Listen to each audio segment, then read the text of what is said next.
So ಇವತ್ತಿನ ವಿಷ್ಣುವಿನ ನಾಮ ಅವ್ಯಂಗ ಅನ್ನುವಂತಹ ಒಂದು ವಿಷ್ಣುವಿನ ನಾಮ. ಏನು ಅವ್ಯಂಗ ಅಂತ ಅಂದ್ರೆ ಪರಿಪೂರ್ಣ, ದೋಷರಹಿತ ಅಥವಾ ಯಾವುದೇ ರೀತಿಯ ನ್ಯೂನತೆ ಇಲ್ಲದಿರುವವನು. ಅಂತಹ ಒಂದು ಪುರುಷನಿಗೆ, ಅಂತಹ ಒಂದು ಪುರುಷೋತ್ತಮನಿಗೆ ನಾವು ಅವ್ಯಂಗ ಅಂತ ಕರಿತೀವಿ ಅಂತ ನಾವು ಅರ್ಥ. ಅಂದ್ರೆ ಅವನು ಪರಿಪೂರ್ಣನಾಗಿದ್ದಾನೆ, ಸಂಪೂರ್ಣನಾಗಿದ್ದಾನೆ, ದೋಷರಹಿತನಾಗಿದ್ದಾನೆ. ಯಾವುದಕ್ಕೂ ಯಾರೂ ಕೂಡ ಅವನಿಗೆ ವಿರೋಧವನ್ನ ವ್ಯಕ್ತಪಡಿಸಿರುವಂತಹ ಒಂದು ಒಂದು ಒಂದು ಕಾರ್ಯವನ್ನು ಮಾಡ್ತಿದ್ದಾನೆ, ದೋಷರಹಿತ ಅನ್ನುವಂತಹ ಒಂದು ಅರ್ಥ ಬರುತ್ತೆ ಅವ್ಯಂಗ ಅಂದ್ರೆ. ಆದಿಶಂಕರಾಚಾರ್ಯರು ಏನು ಅವರ ಒಂದು ಕಮೆಂಟ್ರಿನಲ್ಲಿ ಏನ್ ಹೇಳ್ತಾರೆ ಅಂದ್ರೆ, ಜ್ಞಾನಾದಿಭಿಹಿ ಪರಿಪೂರ್ಣಾತ್ ಅವಿಕಲ್ಪ ಇತಿ ಉಚ್ಯತೆ ಅಂತ ಹೇಳ್ತಾರೆ. ಅಂದ್ರೆ ಅವನ ಜ್ಞಾನ, ಅವನ ಸಾಧನೆ ಎಷ್ಟು ಪರಿಪೂರ್ಣವಾಗಿದೆ ಅಂತ ಅಂದ್ರೆ ಯಾವುದೇ ರೀತಿಯ ಒಂದು ಕಳಂಕವಿಲ್ಲದವನಾಗಿದ್ದಾನೆ. ಇಡೀ ಸೃಷ್ಟಿ ಅವನು ಏನ್ ಮಾಡಿದ್ದಾನೆ, ಭೂಮಿಯಿಂದ ಹಿಡ್ಕೊಂಡು ಜೀವರಾಶಿಗಳಿಂದ ಹಿಡ್ಕೊಂಡು ಎಲ್ಲವನ್ನೂ ಕೂಡ ಯಾರ್ಯಾರಿಗೆ ಅವರವರ ಗುಣಕ್ಕೆ ತಕ್ಕ ಹಾಗೆ, ಅವರವರ ಕರ್ಮಕ್ಕೆ ತಕ್ಕ ಹಾಗೆ ಯಾರ್ಯಾರಿಗೆ ಏನೇನು ಕೊಡಬೇಕು, ಜ್ಞಾನ, ಬಲ, ಐಶ್ವರ್ಯ, ವೀರ್ಯ, ಶಕ್ತಿ, ತೇಜಸ್ಸು ಎಲ್ಲವೂ ಇದೆ. ಅದು ಯಾರ್ಯಾರಿಗೆ ಮುಟ್ಟಬೇಕು, ಯಾರ್ಯಾರಿಗೆ ಸೇರ್ಬೇಕು ಅನ್ನುವಂತಹ ಒಂದು ವ್ಯವಸ್ಥೆಯನ್ನ ಪರಿಪೂರ್ಣವಾಗಿ ಮಾಡಿದ್ದಾನೆ. ಅವನು ಅವ್ಯಕ್ತ ಅನ್ನುವಂತಹ ರೀತಿಯಲ್ಲಿ ಪರಮಾತ್ಮ ಅವನು ಅವ್ಯಂಗ. ಅವ್ಯಂಗ ಅಂತಂದ್ರೆ ದೋಷರಹಿತನು, ಯಾವುದೇ ರೀತಿಯ ದೋಷ ಇಲ್ಲ ಅವನಲ್ಲಿ. ಅವನು ಮಾಡಿರುವಂತಹ ಕೆಲಸದಿಂದ, ಕಾರ್ಯದಿಂದ, ಆಲೋಚನೆಯಿಂದ ಎಲ್ಲದಿಂದಲೂ ಕೂಡ ಅವನು ಪರಿಪೂರ್ಣನಾಗಿದ್ದಾನೆ ಅನ್ನುವಂತಹ ಅರ್ಥದಲ್ಲಿ ಅವನು ಅವ್ಯಂಗ ಅಂತ ನಾವು ಹೇಳ್ತೀವಿ. ಭಗವದ್ಗೀತೆಯಲ್ಲೂ ಕೂಡ 2ನೇ ಅಧ್ಯಾಯದ ಒಂದು ಶ್ಲೋಕ ಬರುತ್ತೆ. ಅವ್ಯಕ್ತೋಯಮ ಚಿಂತೋಯಂ ಅವಿಕಾರ್ಯೋಯಂ ಉಚ್ಯತೆ ತಸ್ಮಾದೇವಂ ವಿದಿತ್ವೈನಂ ನಾನು ಶೋಚತಿ ಮರ್ಹಸಿ ಅಂತ.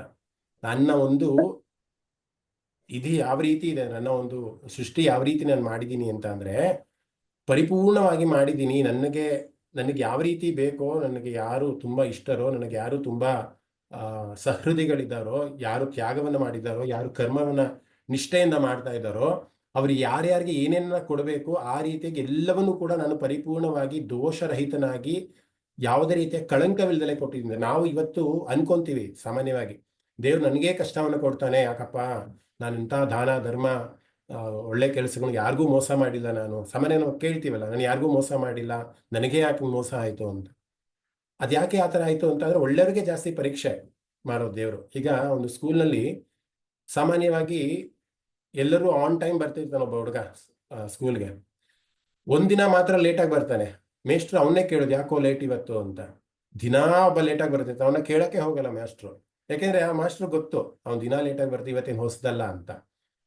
ಆ ಹುಡುಗ, ಸ್ವಾಮಿ ಸರ್ ನಾನು ಇವತ್ತೊಂದೇ ದಿನ ಲೇಟಾಗಿ ಬಂದಿದ್ದು, ನಾನು ಈ ಥರ ಕೇಳ್ತಿರಲ್ಲ ಅಂತ ಕೇಳಿದ್ರೆ ಅದು ಯಾವ ರೀತಿ ಚೆನ್ನಾಗಿರುತ್ತೆ ಅಲ್ವಾ? ಹಾಗೆ ಒಳ್ಳೆಯವರಿಗೆ ಭಗವಂತ ಎಲ್ಲ ರೀತಿಯ ಪರೀಕ್ಷೆಗಳನ್ನ ಕೊಡ್ತಾ ಹೋಗೋದು. ಯಾಕೆ ಕೊಡ್ತಾ ಹೋಗ್ತಾನೆ ಪರೀಕ್ಷೆ ಅಂದ್ರೆ, ನೀನು ಶುದ್ಧನಾಗಿದ್ಯಾ, ನೀನು ಪರಿಪೂರ್ಣನಾಗಿದ್ಯಾ, ನೀನು ಪರಿಪಕ್ವ ಆಗೋದಕ್ಕೆ ಬಹಳ ಮಿಂದಿದ್ಯಾ ಅಂತಂದ್ರೆ ನೀನು ರಿಫೈನ್ ಆಗಿದ್ಯಾ ಅನ್ನೋಂಥ ಒಂದು ಅರ್ಥದಲ್ಲಿ.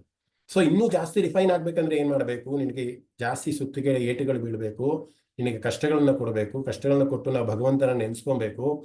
ಭಗವಂತನ ನಾವು ನೆನ್ಸ್ಕೊಂಡು ಇನ್ನೂ ಮುಕ್ತಿಯ ಕಡೆಗೆ ಜಾಸ್ತಿ ಕಡೆ ಹೋಗ್ಬೇಕು ಅನ್ನುವಂತಹ ದೃಷ್ಟಿಯಿಂದ ನಾವು ಸಜ್ಜನರಿಗೆ ಅಥವಾ ಒಳ್ಳೆಯವರಿಗೆ ಜಾಸ್ತಿ ಕಷ್ಟ ಕೊಡ್ತಾ ಹೋಗ್ತಾನೆ ಭಗವಂತ. ಅವನಿಗೆ ನಮ್ಮಲ್ಲಿರುವಂತಹ ಪ್ರೀತಿ, ಅದು ಆ ಪ್ರೀತಿಯ ಒಂದು ಫಲದಿಂದ ಒಳ್ಳೆಯವ್ರಿಗೆ ಜಾಸ್ತಿ ಪರೀಕ್ಷೆಗಳು ಇದೆಲ್ಲ ಉಂಟಾಗತ್ತೆ. ಆದ್ರೆ ಸಾಮಾನ್ಯವಾದ ಮನುಷ್ಯರು ನಾವೇನು ಅನ್ಕೊಂಡ್ಬಿಡ್ತೀವಿ ಅಂತ ಅಂದ್ರೆ, ಭಗವಂತ ನಾವ್ ಏನೇ ಒಳ್ಳೆ ಕೆಲಸ ಮಾಡಿದ್ರು ನಮಗ್ ಮಾತ್ರ ಮೋಸನೇ ಮಾಡ್ತಾನೆ ಅಂತ ಅನ್ಕೊಂತೀವಿ. ಅದು ನಮ್ಮ ದಡ್ಡತನ, ನಮ್ಮ ಒಂದು ಮೂಢತನ ಅಂತಾನೆ ಹೇಳ್ಬೋದು.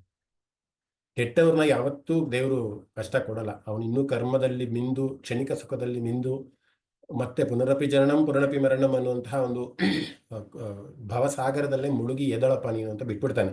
ವಿಚಾರಿಸಕ್ಕೆ ಹೋಗಲ್ಲ ಅವನಿಗೆ. ಆ ಕ್ಷಣಿಕ ಸುಖದಲ್ಲೇ ನೀನು ಆರಾಮಾಗಿರಪ್ಪ, ನನ್ನ ಹತ್ರ ಬರೋಕೆ ನಿನ್ನ ಅವಶ್ಯಕತೆ ಇಲ್ಲ ಅಂತಾನೆ ಹೇಳ್ತಾನೆ. ಅದು ಹೇಗೆ ಅಂದ್ರೆ ತುಂಬಾ ಸುಲಭ. ಈಗ ಒಂದು 4 ಚೇರ್ ಇರುತ್ತೆ ಅಂತ ಅನ್ಕೊಳ್ಳಿ. 4 ಚೇರಲ್ಲಿ ಒಂದು ಚೇರಲ್ಲಿ ಸ್ವಲ್ಪ ಗಲೀಜಿದೆ ಅಂತ ನಾವು ಕೂತ್ಕೊಂತೀವಿ, ಆ ಚೇರಲ್ಲಿ ಇಲ್ಲ ಅಲ್ವಾ? ಇನ್ನೊಂದು ಚೇರಲ್ಲಿ ನೀರು ಬಿದ್ದಿದೆ ಅಂದ್ರೆ ನಾವು ಕೂತ್ಕೊಂತೀವ. ಯಾವ ಚೇರ್ ತುಂಬಾ ನೀಟಾಗಿ ಕಾಣಿಸುತ್ತೆ ನೋಡಿ, ಅಂತಹ ಚೇರ್ಗೆ ಹೋಗಿ ನಾವು ಕೂತ್ಕೊಂತೀವಿ. ನಾವು ಸಾಮಾನ್ಯರಾದಂತಹ ಮನುಷ್ಯರು ಆ ಗಲೀಜಾಗಿರೋ ಚೇರ್ ಮೇಲೆ ನಾವು ಕೂತ್ಕೊಳ್ಳಲ್ಲ ಅಂತ ಅಂದ್ರೆ, ಇನ್ನು ಪರಮಾತ್ಮ ನಮ್ಮಲ್ಲಿ ದೋಷ ಇದೆ, ನಮ್ಮಲ್ಲಿ ಒಂದು ಗಲೀಜಿದೆ, ಅದು ನಮ್ಮ ಮನಸ್ಸಲ್ಲಿ, ನಮ್ಮ ಆಲೋಚನೆಗಳಲ್ಲಿ ಕೆಟ್ಟದಿದೆ ಅಂದ್ರೆ ಅವನು ಸ್ವೀಕಾರ ಮಾಡಿ ಅವನಲ್ಲಿ ಹೋಗಿ ಸೇರಿಸ್ಕೊಂಡು ಇಡ್ಸ್ಕೊಂತಾನೆ ನಮ್ಮನ್ನ. ನಾವು ಯಾವಾಗ ಕ್ಲೆನ್ಸ್ ಆಗ್ತೀವಿ, ನಾವು ಯಾವಾಗ ಕಷ್ಟವನ್ನು ಪಟ್ಟು ದೇವರ ಧ್ಯಾನವನ್ನು ಮಾಡಿ ಮಾಡಿ ಮಾಡಿ ಮಾಡಿ ಯಾವಾಗ ಒಂದು ಪರಿಪೂರ್ಣ ವ್ಯಕ್ತಿಯಾಗಿ ಹೇಗೆ ಒಂದು ಚಿನ್ನವನ್ನ ಹೇಗೆ ಕಾಯಿಸಿ ಕಾಯಿಸಿ ಕಾಯಿಸಿ ಕಾಯಿಸಿ ಅದರಲ್ಲಿರೋ ದೋಷಗಳೆಲ್ಲ ಹೋಗಿ ಚಿನ್ನ ಆಗುತ್ತೋ ಹಾಗೆ ನಮಗೂ ಕೂಡ ಅವ್ಯಂಗಃ ಅನ್ನುವಂತಹ ಒಂದು ಅರ್ಥದಲ್ಲಿ ಅವನು ಪರಿಪೂರ್ಣನಾಗಿದ್ದಾನೆ, ದೋಷರಹಿತನ, ಎಲ್ಲರನ್ನೂ ಕೂಡ ಸಮತ್ವದಿಂದ ಕಾಣ್ತಾನೆ. ಇವನು ವಲಯ, ಇವನು ನೀಚ, ಇವನು ಬ್ರಾಹ್ಮಣ, ಇವನು ಕ್ಷತ್ರಿಯ, ಯಾವುದೇ ರೀತಿಯ ಭೇದವಿಲ್ಲ ಪರಮಾತ್ಮನಿಗೆ. ಆ ರೀತಿ ಅವರವರ ಕರ್ಮಕ್ಕೆ ತಕ್ಕ ಹಾಗೆ, ಅವರವರ ಆಲೋಚನೆಗೆ ತಕ್ಕ ಹಾಗೆ, ಅವರವರ ಒಂದು ಭಕ್ತಿಗೆ ತಕ್ಕ ಹಾಗೆ ಅವನು ಒಲಿತಾ ಹೋಗ್ತಾನೆ, ಅವರು ರಿಸಲ್ಟ್ ಅನ್ನ ಕೊಡ್ತಾ ಹೋಗ್ತಾನೆ.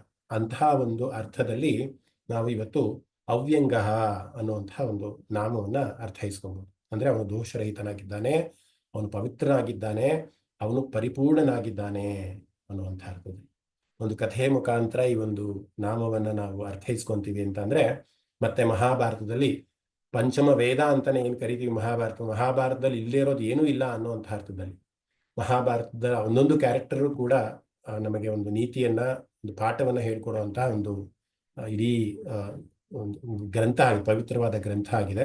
ಅದಕ್ಕೋಸ್ಕರ ನಾನು ಕೂಡ ಇಷ್ಟೆಲ್ಲ ಕ್ಲಾಸ್ ಮಾಡೋಕ್ಕಾಗ್ತಿದ್ದಂತಹ ಒಂದು ಗ್ರಂಥವನ್ನ ಇರೋದ್ರಿಂದ ಸೊ ಮಹಾಭಾರತದ ಒಂದು ಕಥೆ ಏನಿವತ್ತು ನಾನು ಆರಿಸ್ಕೊಂಡಿದ್ದೀನಿ ಅಂತ ಅಂದ್ರೆ ಶಿಶುಪಾಲನ ಒಂದು ಕತೆ. ಸಾಮಾನ್ಯವಾಗಿ ನಿಮ್ಗೆಲ್ಲರಿಗೂ ಕೂಡ ಗೊತ್ತಿರ, ಆದ್ರೆ ಇಲ್ಲಿರೋರು ಎಲ್ಲರಿಗೂ ಕೂಡ ಗೊತ್ತಿದೆ ಅಂತ ಹೇಳೋದಕ್ಕಾಗೋದಿಲ್ಲ. ಸೊ ಆ ದೃಷ್ಟಿಯಿಂದ ಶಿಶುಪಾಲ ಯಾರು ಅನ್ನೋದ ಒಂದು ಬ್ಯಾಕ್ಗ್ರೌಂಡ್ ಅನ್ನು ಕೊಡ್ತಾ ಹೋಗ್ತೀನಿ. ಶಿಶುಪಾಲ ಬಂದು ಚೇದಿ ರಾಜ್ಯದ ಒಬ್ಬ ರಾಜನ ಮಗ ಆಗಿರ್ತಾನೆ.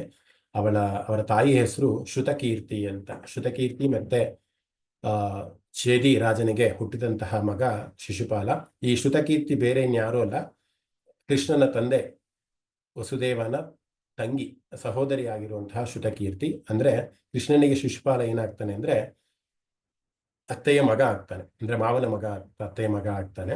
ಅವರು ಸಾಮಾನ್ಯವಾಗಿ ಸಂಬಂಧಿಕರು. ಈ ಶಿಶುಪಾಲ ಹುಟ್ಟಿದಾಗ ಯಾವ ರೀತಿ ಅವನು ಇರ್ತಾನೆ ಅಂತ ಅಂದ್ರೆ, ಅವನಿಗೆ 4 ಕೈಗಳು ಮತ್ತೆ 3 ಕಣ್ಣುಗಳು, 3 ಕಣ್ಣು ಮತ್ತೆ 4 ಕೈಗಳು ಇರ್ತವೆ. ಏನು ಈ ಮಗು ತುಂಬಾ ವಿಚಿತ್ರವಾಗಿ ಭಯಾನಕವಾಗಿ ಕಾಣಿಸ್ತಾ ಇದೆಯಲ್ಲ ಅಂತ ಈ ಶ್ರುತಕೀರ್ತಿ ಚಿಂತೆಗೆ ಒಳಗಾದಾಗ ಅಲ್ಲಿದ್ದಂತಹ ಋಷಿಮುನಿಗಳನ್ನ ಹೋಗಿ ವಿಚಾರಿಸ್ತಾಳೆ. ಯಾಕೆ ನನ್ನ ಮಗನಿಗೆ 3 ಕಣ್ಣಿದೆ, 4 ಕೈಗಳು ಯಾಕಿದೆ, ಯಾಕೆ ಈ ರೀತಿ ಆಗಿದೆ ಅಂತ ಅಂದಾಗ ಜ್ಯೋತಿಷ್ಯದಲ್ಲಿ ಎಲ್ಲರೂ ಕೂಡ ಪಾರಂಗತರಾದಂತಹ ಅವರು ಒಂದು ಉಪಾಯವನ್ನ ಹೇಳ್ತಾರೆ. ಈ ಮಗುವನ್ನ ಯಾರು ಎತ್ಕೊಂಡಿದ ತಕ್ಷಣ ಏನು ಎಕ್ಸ್ಟ್ರಾ ಅವಯವಗಳಿದೆಯಲ್ಲ, ಎಕ್ಸ್ಟ್ರಾ ಅಂಗಗಳಿದೆಯಲ್ಲ, ಅದು ಉದುರು ಹೋಗುತ್ತೆ.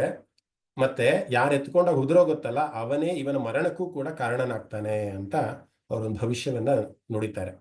ಅದೇ ಸಮಯದಲ್ಲಿ ಶ್ರೀಕೃಷ್ಣ ಬಂದು ಒಮ್ಮೆ ಆ ಮಗುವನ್ನ ಎತ್ಕೊಂತಾನೆ. ಎತ್ಕೊಂಡಾಗ ಅಲ್ಲಿದ್ದಂತಹ 3 ಕಣ್ಣುಗಳು ಮತ್ತೆ ಇನ್ನು ಎಕ್ಸ್ಟ್ರಾ ಇದ್ದಂತಹ 4 ಕೈಗಳು ಉದುರು ಹೋಗ್ತವೆ, ಅಂದ್ರೆ ಲುಪ್ತವಾಗ್ತವೆ. ಆ ಸಂದರ್ಭದಲ್ಲಿ ತಾಯಿ ಶ್ರುತಕೀರ್ತಿಗೆ ಗೊತ್ತಾಗುತ್ತೆ, ಓ ಈ ಕೃಷ್ಣನೇ ನನ್ನ ಮಗನೇ ಸಾವಿಗೆ ಕಾರಣ ಆಗ್ತಾನೆ ಅಂತ. ಆಗ ಆ ಬಾಲ್ಯಾವಸ್ಥೆಯಲ್ಲೇ ಒಂದು ಬೇಡಿಕೆಯನ್ನ ಶ್ರುತಕೀರ್ತಿ ಕೃಷ್ಣನ ಮುಂದೆ ಇಡ್ತಾಳೆ. ನನ್ನ ಮಗ ಏನೇ ತಪ್ಪು ಮಾಡಿದ್ರು ಕೂಡ, ಏನೇ ಅವಮಾನ ಏನೇ ಮಾಡಿದ್ರು ಕೂಡ ದಯಮಾಡಿ ನೀನು ಅವನನ್ನ ಕ್ಷಮಿಸು. ಯಾಕೆಂದ್ರೆ ನಿನ್ನ ಮೇಲೆ ಕೋಪ ಏನಾದ್ರು ಬಂತು ಅಂತಂದ್ರೆ ನೀನು ಖಂಡಿತ ನೀನು ಬಿಡಲ್ಲ, ನೀನು ಅವನನ್ನ ಸಾಯಿಸೇ ನೀನು ಒಬ್ಬನ ಕೈಲೇ ಸಾಯಿಸೋದಕ್ಕಾಗೋದು ಅವನ್ನ. ಯಾಕೆಂದ್ರೆ ಭವಿಷ್ಯವಾಣಿ ಈ ತರ ನುಡಿದಿದೆ. ಅದಕ್ಕೋಸ್ಕರ ನನ್ನ ಮಗ ಏನೇ ಅವಮಾನಗಳನ್ನ ಮಾಡಿದ್ರು ಕೂಡ ನೀನು ಅವನಿಗೆ ಏನೂ ಮಾಡಬೇಡ ಅಂತ ಬೇಡ್ಕೊಂಡಾಗ ಕೃಷ್ಣನು ಕೂಡ ಒಂದು ಕ್ಲಾಸ್ನ ಕೊಡ್ತಾನೆ. ಖಂಡಿತ ಅಮ್ಮ, ನೀನು ನನ್ನ ತಾಯಿಯೇ ಒಂದು ಸಮಾನನೇ ಅಂತೆ. ಅವನು ಏನೇ ತಪ್ಪು ಮಾಡಿದ್ರು ಕೂಡ ನಾನು ಅವನ ಕ್ಷಮಿಸ್ತೀನಿ, ಆದ್ರೆ ಒಂದು ಲಿಮಿಟ್ ಅಂತ ಎಲ್ಲರಿಗೂ ಇರುತ್ತೆ. ಅವನ 100 ತಪ್ಪುಗಳನ್ನ ನಾನು ಕ್ಷಮಿಸ್ತೀನಿ, 101ನೇ ತಪ್ಪಿಗೆ ಮಾತ್ರ ನಾನು ಅವನಿಗೆ ಶಿಕ್ಷೆಯನ್ನ ಕೊಡ್ತೀನಿ. ಅಲ್ಲಿನ ತನಕ ಅವನು ಏನೇ ಮಾಡಿದ್ರು ಕೂಡ, ಎಂಥ ಅಪಚಾರದ ಒಂದು ಕೆಲಸ ಮಾಡಿದ್ರು ಕೂಡ ನಾನು ಅವನ್ನ ಕ್ಷಮಿಸ್ತೀನಿ ಅಂತ ಆಶ್ವಾಸನೆಯನ್ನು ಕೂಡ ಕೊಡ್ತಾನೆ. ಮುಂದೆ ಅವನು ಬೆಳೆದು ದೊಡ್ಡವನಾದಾಗ ಅವನು ಜರಾಸಂಧನ ಒಂದು ಸಹವಾಸವನ್ನು ಮಾಡ್ತಾನೆ. ನಿಮಗೂ ಗೊತ್ತಿದೆ ಜರಾಸಂಧ ಯಾರು ಅಂತ. ಆ ಜರಾಸಂಧನ ಒಂದು ಸಹವಾಸವನ್ನು ಮಾಡಬಾರದಂತಹ ಎಲ್ಲಾ ಕೃತ್ಯಗಳನ್ನೆಲ್ಲ ಮಾಡ್ತಾನೆ. ಮಥುರಾ ಮೇಲೆ ಬೆಂಕಿಯನ್ನ ಹಾಕ್ತಾನೆ, ಮಥುರಾ ಒಂದು ಇಡೀ ಒಂದು ನಗರವನ್ನೇ ಸುಟ್ಟು ಹಾಕ್ತಾನೆ. ಬಬ್ರುವಾಹನ ಅಂತ ಯಾದವ ಕುಲದ ಒಬ್ಬ ರಾಜ ಇರ್ತಾನೆ, ಬಬ್ರುವಾಹನ ಅಂತ. ಅರ್ಜುನನ ಮಗ ಬಬ್ರುವಾಹನ ಅಲ್ಲ, ಇನ್ನೊಬ್ಬ ಯಾದವ ಕುಲದ ಒಬ್ಬ ಬಬ್ರುವಾಹನ ಅಂತ ಇರ್ತಾನೆ. ಅವನ ಹೆಂಡತಿಯನ್ನ ಸೆರೆ ಮಾಡ್ತಾನೆ, ಮಾನಭಂಗ ಮಾಡ್ತಾನೆ. ಈ ರೀತಿ ಮಾಡಬಾರದಂತಹ ಎಲ್ಲಾ ನೀಚ ಕೆಲಸಗಳನ್ನ ಶಿಶುಪಾಲ ಮಾಡ್ತಾ ಹೋಗ್ತಾನೆ. ಈ ಎಲ್ಲಾ ತಪ್ಪುಗಳು 101 ದಾಟಿರುತ್ತೆ. ಆದ್ರೂ ಕೂಡ ಕೃಷ್ಣ ಆ ಶಿಶುಪಾಲನ ಒಂದು ಇದನ್ನ ತರ್ಕೊಂಡಿರ್ತಾನೆ. ಯಾಕೆ ಅಂದ್ರೆ ಅವಳ ತಾಯಿ ಅವಳಿಗೊಂದು ಕೋರಿಕೆ ಮಾಡಿರ್ತಾರೆ, ದಯವಿಟ್ಟು ನೀನು ನನ್ನ ಮಗನಿಗೆ ಹಿಂಸೆಯನ್ನು ಅಂದ್ರೆ ಸಾಯಿಸ್ಬೇಡ ಅನ್ನುವಂಥ ಒಂದು ನಿಟ್ಟಿನಲ್ಲಿ. ಆದ್ರೆ ಒಂದು ದಿನ ಬರುತ್ತೆ, ಅದು ಯಾವಾಗ ಅಂದ್ರೆ ಪಾಂಡವರು ರಾಜಸೂಯ ಯಜ್ಞವನ್ನ ಮಾಡಬೇಕು ಅಂತ ನಿರ್ಧಾರ ಮಾಡಿರ್ತಾರೆ. ಇಂದ್ರಪ್ರಸ್ಥದ ಒಂದು ಉದ್ಘಾಟನೆಯ ಸಮಯದಲ್ಲಿ ಇಂದ್ರಪ್ರಸ್ಥವನ್ನ ಕಟ್ಟಿ ರಾಜಸೂಯ ಯಜ್ಞವನ್ನ ಮಾಡಬೇಕು ಅಂತ ನಿರ್ಧಾರ ಮಾಡಿ ಎಲ್ಲರನ್ನೂ ಕೂಡ ಕರೆದಿರ್ತಾರೆ. ಕೌರವರು ಪಾಂಡವರು ಎಲ್ಲರೂ ಕೂಡ ಸಭೆಯಲ್ಲಿ ಇರ್ತಾರೆ. ಎಲ್ಲವೂ ಕೂಡ ಚೆನ್ನಾಗಿ ಆಗ್ತಾ ಇರತ್ತೆ. ಒಂದಿನ ಯಜ್ಞಗಳು ಹೋಮಗಳು ಎಲ್ಲವೂ ಕೂಡ ದಾನ ಧರ್ಮ ಎಲ್ಲವೂ ಕೂಡ ಚೆನ್ನಾಗಿ ಆಗ್ತಿರತ್ತೆ. ಯುಧಿಷ್ಠಿರನ ಒಂದು ನೇತೃತ್ವದಲ್ಲಿ ಕೃಷ್ಣನ ಒಂದು ಒಂದು ಆಳ್ವಿಕೆಯಲ್ಲಿ ಅಂದ್ರೆ ಅವನ ಉಪಸ್ಥಿತಿಯಲ್ಲಿ ಎಲ್ಲವೂ ಕೂಡ ಚೆನ್ನಾಗಾಗತ್ತೆ. ಆದ್ರೆ ಕೊನೆಯಲ್ಲಿ ಯುಧಿಷ್ಠಿರ ಭೀಷ್ಮರ ಹತ್ರ ಒಂದು ಮಾತನ್ನ ಕೇಳ್ತಾರೆ. ಈ ಒಂದು ಅಗ್ರ ಪೂಜೆ ಯಾರಿಗೋ ಒಬ್ಬರಿಗೆ ನಾವು ಸಲ್ಲಿಸಲೇಬೇಕಾಗುತ್ತೆ. ಆ ಅಗ್ರ ಪೂಜೆಗೆ ಯಾರು ಅರ್ಹರು? ಇಷ್ಟೊಂದು ಎಲ್ಲ ಮಹಾರಾಜರು ದೊಡ್ಡ ದೊಡ್ಡ ವಿದ್ವಾಂಸರು ಎಲ್ಲರೂ ಕೂಡ ಬಂದಿದ್ದಾರೆ. ಇವತ್ತಿನ ಅಗ್ರ ಪೂಜೆ ಯಾರಿಗೆ ಸಲ್ಲಬೇಕು ಅಂತ ಪಿತಾಮಹರಾದಂತಹ ಭೀಷ್ಮರನ್ನ ಪ್ರಶ್ನೆ ಮಾಡಿದಾಗ ಭೀಷ್ಮರೇ ಹೇಳ್ತಾರೆ, ನಿಮ್ಮ ಒಂದು ಏಳಿಗೆಗೆ ಅಥವಾ ನಿಮ್ಮ ಒಂದು ಇವತ್ತಿನ ಒಂದು ಪರಿಸ್ಥಿತಿಗೆ ಕೃಷ್ಣನೇ ಎಲ್ಲದಕ್ಕೂ ಕೂಡ ಕಾರಣನಾಗಿದ್ದಾನೆ ಅಂತ. ಯಾಕೆಂದ್ರೆ ಮಹಾಭಾರತವನ್ನ ಯಾರು ಚೆನ್ನಾಗಿ ಅರ್ಥ ಮಾಡ್ಕೊಂಡಿರ್ತಾರೋ ಅಥವಾ ಕಥೆಯನ್ನ ಚೆನ್ನಾಗಿ ಕೇಳಿರ್ತಾರೋ ಅವ್ರೆಲ್ಲರೂ ಕೂಡ ಗೊತ್ತಿರುತ್ತೆ ಕೃಷ್ಣ ಎಷ್ಟರ ಮಟ್ಟಿಗೆ ಪಾಂಡವರ ಒಂದು ಏಳಿಗೆಗೆ ಕಾರಣನಾಗ್ತಾನೆ ಅಂತ ಅಲ್ವಾ. ಅವನು ವನವಾಸದಲ್ಲಿ ಹೋದಾಗಿರ್ಬೋದು ಅಥವಾ ಬಾಲ್ಯಾವಸ್ಥೆಯಲ್ಲಿ ಇರ್ಬೋದು ಅಥವಾ ಎಷ್ಟೆಷ್ಟರ ಮಟ್ಟಿಗೆ ಯಾವ ಯಾವ ರೀತಿ ಪಾಂಡವರಿಗೆ ಸಹಾಯವನ್ನು ಮಾಡಬಹುದು ಅನ್ನುವಂತಹ ಎಲ್ಲಾ ಕೆಲಸಗಳನ್ನು ಕೂಡ ಕೃಷ್ಣ ಮಾಡಿರ್ತಾನೆ. ಅದಕ್ಕೋಸ್ಕರ ಭೀಷ್ಮರು ಹೇಳ್ತಾರೆ, ಅಗ್ರ ಪೂಜೆ ಸಲ್ಲಬೇಕಾದದ್ದು ನಮ್ಮ ಗೋಪಾಲ ಅದಾಗಿರಂತಹ ಶ್ರೀಕೃಷ್ಣನಿಗೆ ಸಲ್ಲಬೇಕು ಅಂತ ಅಂದಾಗ ಅಲ್ಲಿ ಶಿಶುಪಾಲ ಎದ್ದು ನಿಂತಾನೆ. ಎದ್ದು ನಿಂತು ತುಚ್ಛವಾಗಿ ಮಾತಾಡ್ತಾನೆ. ದನ ಕಾಯುವಂತಹ ಗೋಪಾಲನಿಗೆ ಈ ಒಂದು ಅಗ್ರ ಪೂಜೆಯನ್ನು ಕೊಡಬೇಕಾ? ಎಂತೆಂತಹ ಮಹಾರಥಿಗಳಿದ್ದಾರೆ, ಎಂತೆಂತಹ ಮಹಾರಾಜರಿದ್ದಾರೆ, ದುರ್ಯೋಧನ ಇದ್ದಾನೆ, ಕರ್ಣ ಇದ್ದಾನೆ, ಮತ್ತೆ ಬೇರೆ ಬೇರೆ ರಾಜ್ಯದ ಯಾರು ದೇಶಗಳ ರಾಜ್ಯರೆಲ್ಲ ಇದ್ದಾರೆ. ಅಂಥವರಿಗೆ ಬಿಟ್ಟು ಬರೀ ಮೋಸ ಕಪಟ ಇಂಥದ್ದೇ ಮಾಡಿಕೊಂಡು ಇನ್ನು ಸಖಿಯರ ಜೊತೆ ರಾಸಲೀಲೆಗಳನ್ನ ಆಡ್ಕೊಂಡು ಬೆಣ್ಣೆಯನ್ನು ಕದ್ಕೊಂಡು ದನಾನ ಮೇಯಿಸುವಂತಹ ಅಂತ ನೀಚನಿಗೆ ನೀವು ಅಗ್ರಪೂಜೆಯ ಒಂದು ಹವಿಸ್ಸನ್ನ ಕೊಡ್ಬೇಕಾ ಅಂತ ಸುಮಾರಿಷ್ಟು ನಿಂದನೆಗಳನ್ನ ಮಾಡ್ತಾನೆ. ಇಲ್ಲಿ ಕೃಷ್ಣ ಹೇಳಿರ್ತಾನಲ್ಲ ತನ್ನ ಅತ್ತೆಗೆ ಶ್ರುತಕೀರ್ತಿಗೆ, ಅವನ 101 ತಪ್ಪುಗಳನ್ನು ನಾನು ಕ್ಷಮಿಸ್ತೀನಿ ಅಂತ. ಹಾಗೆ ಆ ಸಭೆಯಲ್ಲಿ 101 ಅಪಮಾನಗಳು ಅವಮಾನಗಳನ್ನು ಎಷ್ಟೇ ಮಾಡಿದ್ರೂ ಕೂಡ ಅವನು ಆಕ್ಚುಲಿ ಆ ಒಂದು ಸಭೆಯನ್ನ ಬಿಟ್ಟು ತ್ಯಜಿಸ್ತಾನೆ. ಯಾವಾಗ ಅಗ್ರಪೂಜೆ ಕೃಷ್ಣನಿಗೆ ಹೋಗಿ ಸಲ್ಲಬೇಕು ಅಂತ ಅಂದಾಗ ಅವನು ಆ ರಾಜ್ಯದಿಂದ ಅಂದ್ರೆ ಆ ಒಂದು ಇದರಿಂದ ಆ ಉಪಸ್ಥಿತಿಯನ್ನ ಬಿಟ್ಟು ಹೋಗ್ತಾನೆ. ನಂತರ ಮತ್ತೆ ಯುಧಿಷ್ಠಿರ ಹೋಗಿ ಕರ್ಕೊಂಡ್ ಬರ್ತಾನ, ನೀನ್ ಈ ತರ ಈ ಒಂದು ಪರಿಸ್ಥಿತಿಯಲ್ಲಿ ಜಗಳ ಮಾಡ್ಕೊಳ್ಳೋದು ಚೆನ್ನಾಗಿರಲ್ಲ, ನೀನ್ ಬಾ ಮತ್ತೆ ಸಮಾಧಾನದಿಂದ ಇರು ಅಂತ ಕೇಳ್ಕೊಂಡ್ರು ಕೂಡ ಅವನು ತುಚ್ಛವಾಗಿ ಕೃಷ್ಣನನ್ನ ನಿಂದನೆಯನ್ನ ಮಾಡ್ತಿರ್ತಾನೆ. 101ನೇ ನಿಂದನೆಗೆ ಕೃಷ್ಣ ತನ್ನ ಸುದರ್ಶನ ಚಕ್ರವನ್ನ ಬಿಟ್ಟು ಆ ಒಂದು ಸಮಯದಲ್ಲಿ ಜರಾಸಂಧನ ಒಂದು ಮರಣವನ್ನ ಮಾಡ್ತಾನೆ. ಸಾರಿ ಶಿಶುಪಾಲನ ಒಂದು ಮರಣವನ್ನ ಮಾಡ್ತಾನೆ. ಸೊ ಯಾಕೆ ಈ ಒಂದು ಕಥೆಯನ್ನ ನಾನು ಆರಿಸ್ಕೊಂಡೆ ಅಂತ ಅಂದ್ರೆ, ಅವ್ಯಂಗ ಅಂದ್ರೆ ಅವನು ದೋಷರಹಿತನು, ಎಲ್ಲರನ್ನೂ ಕೂಡ ಸಮಾನವಾಗಿ ಕಾಣುವಂತಹ, ಅವನಲ್ಲಿ ಏನೂ ದೋಷ ಇಲ್ಲ. ಅವನನ್ನು ಯಾರು ಅರ್ಥ ಮಾಡ್ಕೊಂತಾರೆ, ಅವನು ಏನು ಅಂತ ಯಾರು ತಿಳ್ಕೊಂತಾರೆ ಅಂಥವರಿಗೆ ಮಾತ್ರ ಅವನು ಅರ್ಥ ಆಗುತ್ತೆ. ನಾನು ಅವಾಗಲೇ ಹೇಳಿದಲ್ಲ, ಈಗ ದಿನಾ ಲೇಟಾಗಿ ಬರೋವನಿಗೆ ಸೊ ಅವ್ನು ಯಾರನ್ನೂ ವಿಚಾರಿಸೋದೇ ಇಲ್ಲ ಅಲ್ಲ. ಮಾಸ್ಟ್ರು ಯಾರು ತುಂಬಾ ಒಳ್ಳೆಯವರು ಇರ್ತಾರೆ, ಯಾರು ತುಂಬಾ ನಿಷ್ಠೆಯಿಂದ ಇರ್ತಾರೆ ಅಂಥವ್ರು ಮಾತ್ರ ನೀನು ಪರಿಪಕ್ವವಾಗು, ನೀನು ಸರಿ ಹೋಗು ಅಂತ ಹೇಳುವಂತ ಅಂತಹ ಒಂದು ಚಿಂತನೆ ಇದೆಯಲ್ಲ, ನಮ್ಗೆ ಅರ್ಥ ಆಗಲ್ಲ ಅದು. ಯಾಕೆ ಆ ರೀತಿ ಹೇಳ್ತಾರೆ, ಯಾಕೆ ದೇವ್ರು ನಮ್ಗೆ ಪರೀಕ್ಷೆ ಮಾಡ್ತಾರೆ ಅಂತ. ಸೊ ಹಾಗೆ ಇಲ್ಲಿ ಕೃಷ್ಣ ಪರಮಾತ್ಮನು ಕೂಡ ಯಾರ್ಯಾರಿಗೆ ಯಾವ ಯಾವ ಸಮಯದಲ್ಲಿ ಏನೇನನ್ನ ಕೊಡಬೇಕು, ಏನೇನನ್ನ ಬಿಡಬೇಕು ಅಂತ ಎಲ್ಲವನ್ನೂ ಕೂಡ ಮ್ಯಾಪ್ ಮಾಡಿ ಇಟ್ಬಿಟ್ಟಿರ್ತಾನೆ. ಇವತ್ತು ನಾನು ಇಲ್ಲಿ ಮಾತಾಡ್ತೀನಿ, ನಾಳೆ ನಾನು ಎಲ್ಲಿರ್ಬೇಕು, ನಾನು ಯಾರ ಜೊತೆ ಇರಬೇಕು, ಯಾರು ಸಹವಾಸ ಮಾಡಬೇಕು, ಯಾರು ನನಗೆ ಕನೆಕ್ಟ್ ಆಗ್ತಾರೆ. ಇವತ್ತು ಇಷ್ಟು ಜನ 99 ಜನ, 1 ಜನ ಕಮ್ಮಿ 100 ಜನ ಇಲ್ಲಿ ಸೇರಿದ್ದೀರಾ, ಎಲ್ಲವೂ ಕೂಡ ಕೃಷ್ಣನ ಪ್ರೇರಣೆನೇ. ಇಲ್ಲಿ ಇರಬೇಕು, ಈ ಒಂದು ಸಹಸ್ರನಾಮದಲ್ಲಿ ಭಾಗಿಯಾಗಬೇಕು, ಈ ಚಿಂತನೆಯನ್ನ ಮಾಡಬೇಕು. ಎಲ್ಲವನ್ನೂ ಕೂಡ ನಾನು ಯಾರೋ ನೀವ್ಯಾರೋ, ನೀವೆಲ್ಲೋ ಇದ್ದೀರಾ. ಬೆಂಗಳೂರು ಬಿಟ್ಟು ಬೇರೆ ಬೇರೆ ದೇಶಗಳಿಂದ, ಆಸ್ಟ್ರೇಲಿಯಾದಿಂದ, US ಇಂದನೂ ಕೂಡ ಎಷ್ಟೋ ಜನ ರೆಕಾರ್ಡಿಂಗ್ ಕೇಳ್ತಾರೆ. ನಾನು ಯಾಕೆ ಇದೆಲ್ಲ ಹೇಳ್ತೀನಿ ಅಂದ್ರೆ, ಎಲ್ಲವೂ ಒಂದು ಭಗವತ್ ಪ್ರೇರಣೆಯಿಂದ ನಡೀತಾ ಇರುವಂತದ್ದು ಅಂತ. ನಾವು ಮಾಡ್ತೀವಿ ನಾನು ಅನ್ನೋದು ಯಾವುದು ಕೂಡ ಇಲ್ಲ ಅನ್ನುವಂಥದ್ದು. ಈ ಕಥೆಯಲ್ಲಿ ಕೂಡ ಅಷ್ಟೇ ಅಲ್ವಾ, ಅವನು 101 ತಪ್ಪುಗಳನ್ನು ನಾನು ಕ್ಷಮಿಸ್ತೀನಿ ಅಂತ ಅವನ ಆಶ್ವಾಸನೆ ಕೊಡ್ತಾನೆ. ಅಂದ್ರೆ ಒಂದು ಲಿಮಿಟ್ ಅಂತ ಎಲ್ಲರಿಗೂ ಕೂಡ ಇರುತ್ತೆ. ಅಂದ್ರೆ ಭಗವಂತನೂ ಕೂಡ ಒಂದು ಬೌಂಡ್ರಿ ಅನ್ನೋದನ್ನ ಹಾಕಿರ್ತಾನೆ, ಒಂದು ಲಿಮಿಟ್ ಅಂತ ಹಾಕಿರ್ತಾನೆ. ಅದನ್ನು ಬಿಟ್ಟು ಹೋದಾಗ ಅವನು ಬಿಟ್ಬಿಡ್ತಾನೆ. ನೀನು ಮತ್ತೆ ಪುನರಪಿ ಮರಣ ಪುನರಪಿ ಜನ್ಮ ಅನ್ನುವಂತಹ ಒಂದು ಕೊಳದಲ್ಲೇ ಬಿದ್ದು ಒದ್ದಾಡಪ್ಪ, ನೀನು ಬರೋದಕ್ಕೆ ಯೋಗ್ಯ ಅಲ್ಲ ಅಂದ್ರೆ ನಾವೇನ್ ಮಾಡಕ್ಕಾಗತ್ತೆ ಅಂತ. ಭಗವದ್ಗೀತೆ ಅಥವಾ ಇವೆಲ್ಲ ಪವಿತ್ರವಾದ ಮಹಾಭಾರತ ಇವೆಲ್ಲ ಶಾಸ್ತ್ರಗಳು ಕೂಡ ನಮಗೆಲ್ಲವನ್ನೂ ಕೊಟ್ಟಿದ್ದಾನೆ. ಒಳ್ಳೇದನ್ನು ಕೊಟ್ಟಿದ್ದಾನೆ, ಕೆಟ್ಟದನ್ನು ಕೊಟ್ಟಿದ್ದಾನೆ. ಆದರೆ ಚಾಯ್ಸನ್ನು ಕೂಡ ನಮಗೆ ಬಿಟ್ಟಿದ್ದಾನೆ ಭಗವಂತ. ನೀನು ಏನನ್ನ ಆರಿಸ್ಕೊಂತೀಯ? ನಿನಗೆ ನೀನು ಮುಕ್ತಿ ಬೇಕು ಅಂತ ಅಂದ್ರೆ ಇದನ್ನ ಆರಿಸ್ಕೋ. ಇಲ್ಲ ನನಗೆ ಕ್ಷಣಿಕವಾದಂತಹ ಸುಖ ಬೇಕು, ಇಂದ್ರಿಯಗಳ ಒಂದು ಲಾಲಸೆಯಿಂದ ನಾನು ಇರಬೇಕು ಅಂತ ಅಂದ್ರೆ ಅದನ್ನ ಆರಿಸ್ಕೊಂತ. ನಾವು ಏನನ್ನ ಆರಿಸ್ಕೊಂತೀವೋ ಅದು ನಮ್ಮ ಏಳಿಗೆ ಕಾರಣ ಆಗತ್ತೆ ಅಂತ. ಸೊ ನಾವು ಇವತ್ತಿನ ಎಲ್ಲ ಅಧ್ಯಯನ, ಭಗವದ್ಗೀತೆ ಆಗಿರ್ಬೋದು, ವಿಷ್ಣು ಸಹಸ್ರ, ಎಲ್ಲವನ್ನೂ ಕೂಡ ನಾವು ಯಾಕೆ ಅಧ್ಯಯನ ಮಾಡ್ತೀವಿ ಅಂದ್ರೆ ನಾವು ಜ್ಞಾನಿಗಳಾಗಬೇಕು ಅಂತ ಅಧ್ಯಯನ ಮಾಡ್ತೀವಿ. ಭಗವದ್ಗೀತೆಯಲ್ಲಿ ಬರೆದ ಹಂಗೆ 4 ರೀತಿಯ ಭಕ್ತರಿರ್ತಾರೆ ಅಂತ ನಾನನ್ನೇ ಅದನ್ನೇ ಕ್ಲಾಸಲ್ಲಿ ಹೇಳ್ತಾ ಇದ್ದೆ. ಆರ್ತ, ಅರ್ಥಾರ್ಥಿ, ಜಿಜ್ಞಾಸು ಮತ್ತೆ ಜ್ಞಾನಿ ಅಂತ. ಅರ್ಥ ಅಂದ್ರೆ ಬರೀ ಒಂದು ಒಂದು ಕಾರಣವನ್ನ ಇಟ್ಕೊಂಡು ಪೂಜೆಯನ್ನು ಮಾಡುವಂತ, ನನಗೆ ಅಪಾರ್ಟ್ಮೆಂಟ್ ಆಗ್ಬೇಕು, ನನಗೆ ಮದುವೆ ಆಗ್ಬೇಕು, ನನಗೆ ಇದಾಗಬೇಕು ಅನ್ನೋದು.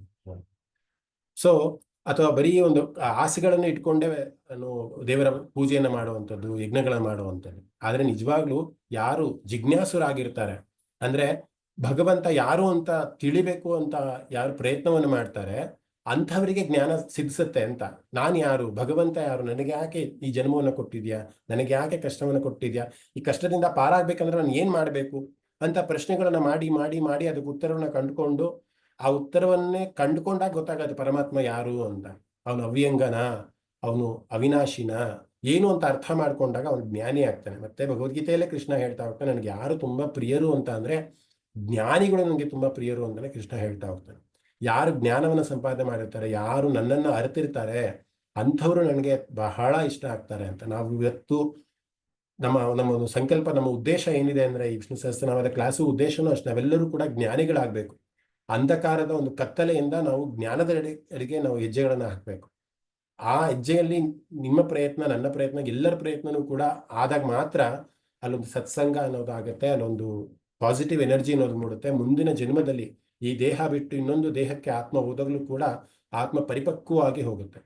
ಆ ಒಂದು ದೃಷ್ಟಿಯಿಂದ ನಾವೆಲ್ಲರೂ ಕೂಡ ಪ್ರಯತ್ನಶಾಲಿಗಳಾಗಿರಬೇಕು. ಆ ಅವ್ಯಂಗನಿಗೆ ಅಂದ್ರೆ ಪರಿಪೂರ್ಣನಾದ ದೋಷರಹಿತನಾದಂತಹ ಪರಮಾತ್ಮನಿಗೆ ನಾವು ನಿಷ್ಕಲ್ಮಶವಾಗಿ ಪೂಜೆಯನ್ನ, ಶರಣಾಗತಿಯನ್ನ ಮಾಡಿದಾಗ ಅವನು ಖಂಡಿತ ನಮಗೆ ಒಲಿತಾನೆ. ನಮ್ಮ ಒಂದು ಕರ್ಮಕ್ಕೆ ತಕ್ಕ ಹಾಗೆ ಅವನು ಪ್ರತಿಫಲವನ್ನ ಕೊಡ್ತಾ ಇರ್ತಾನೆ ಅಂತ.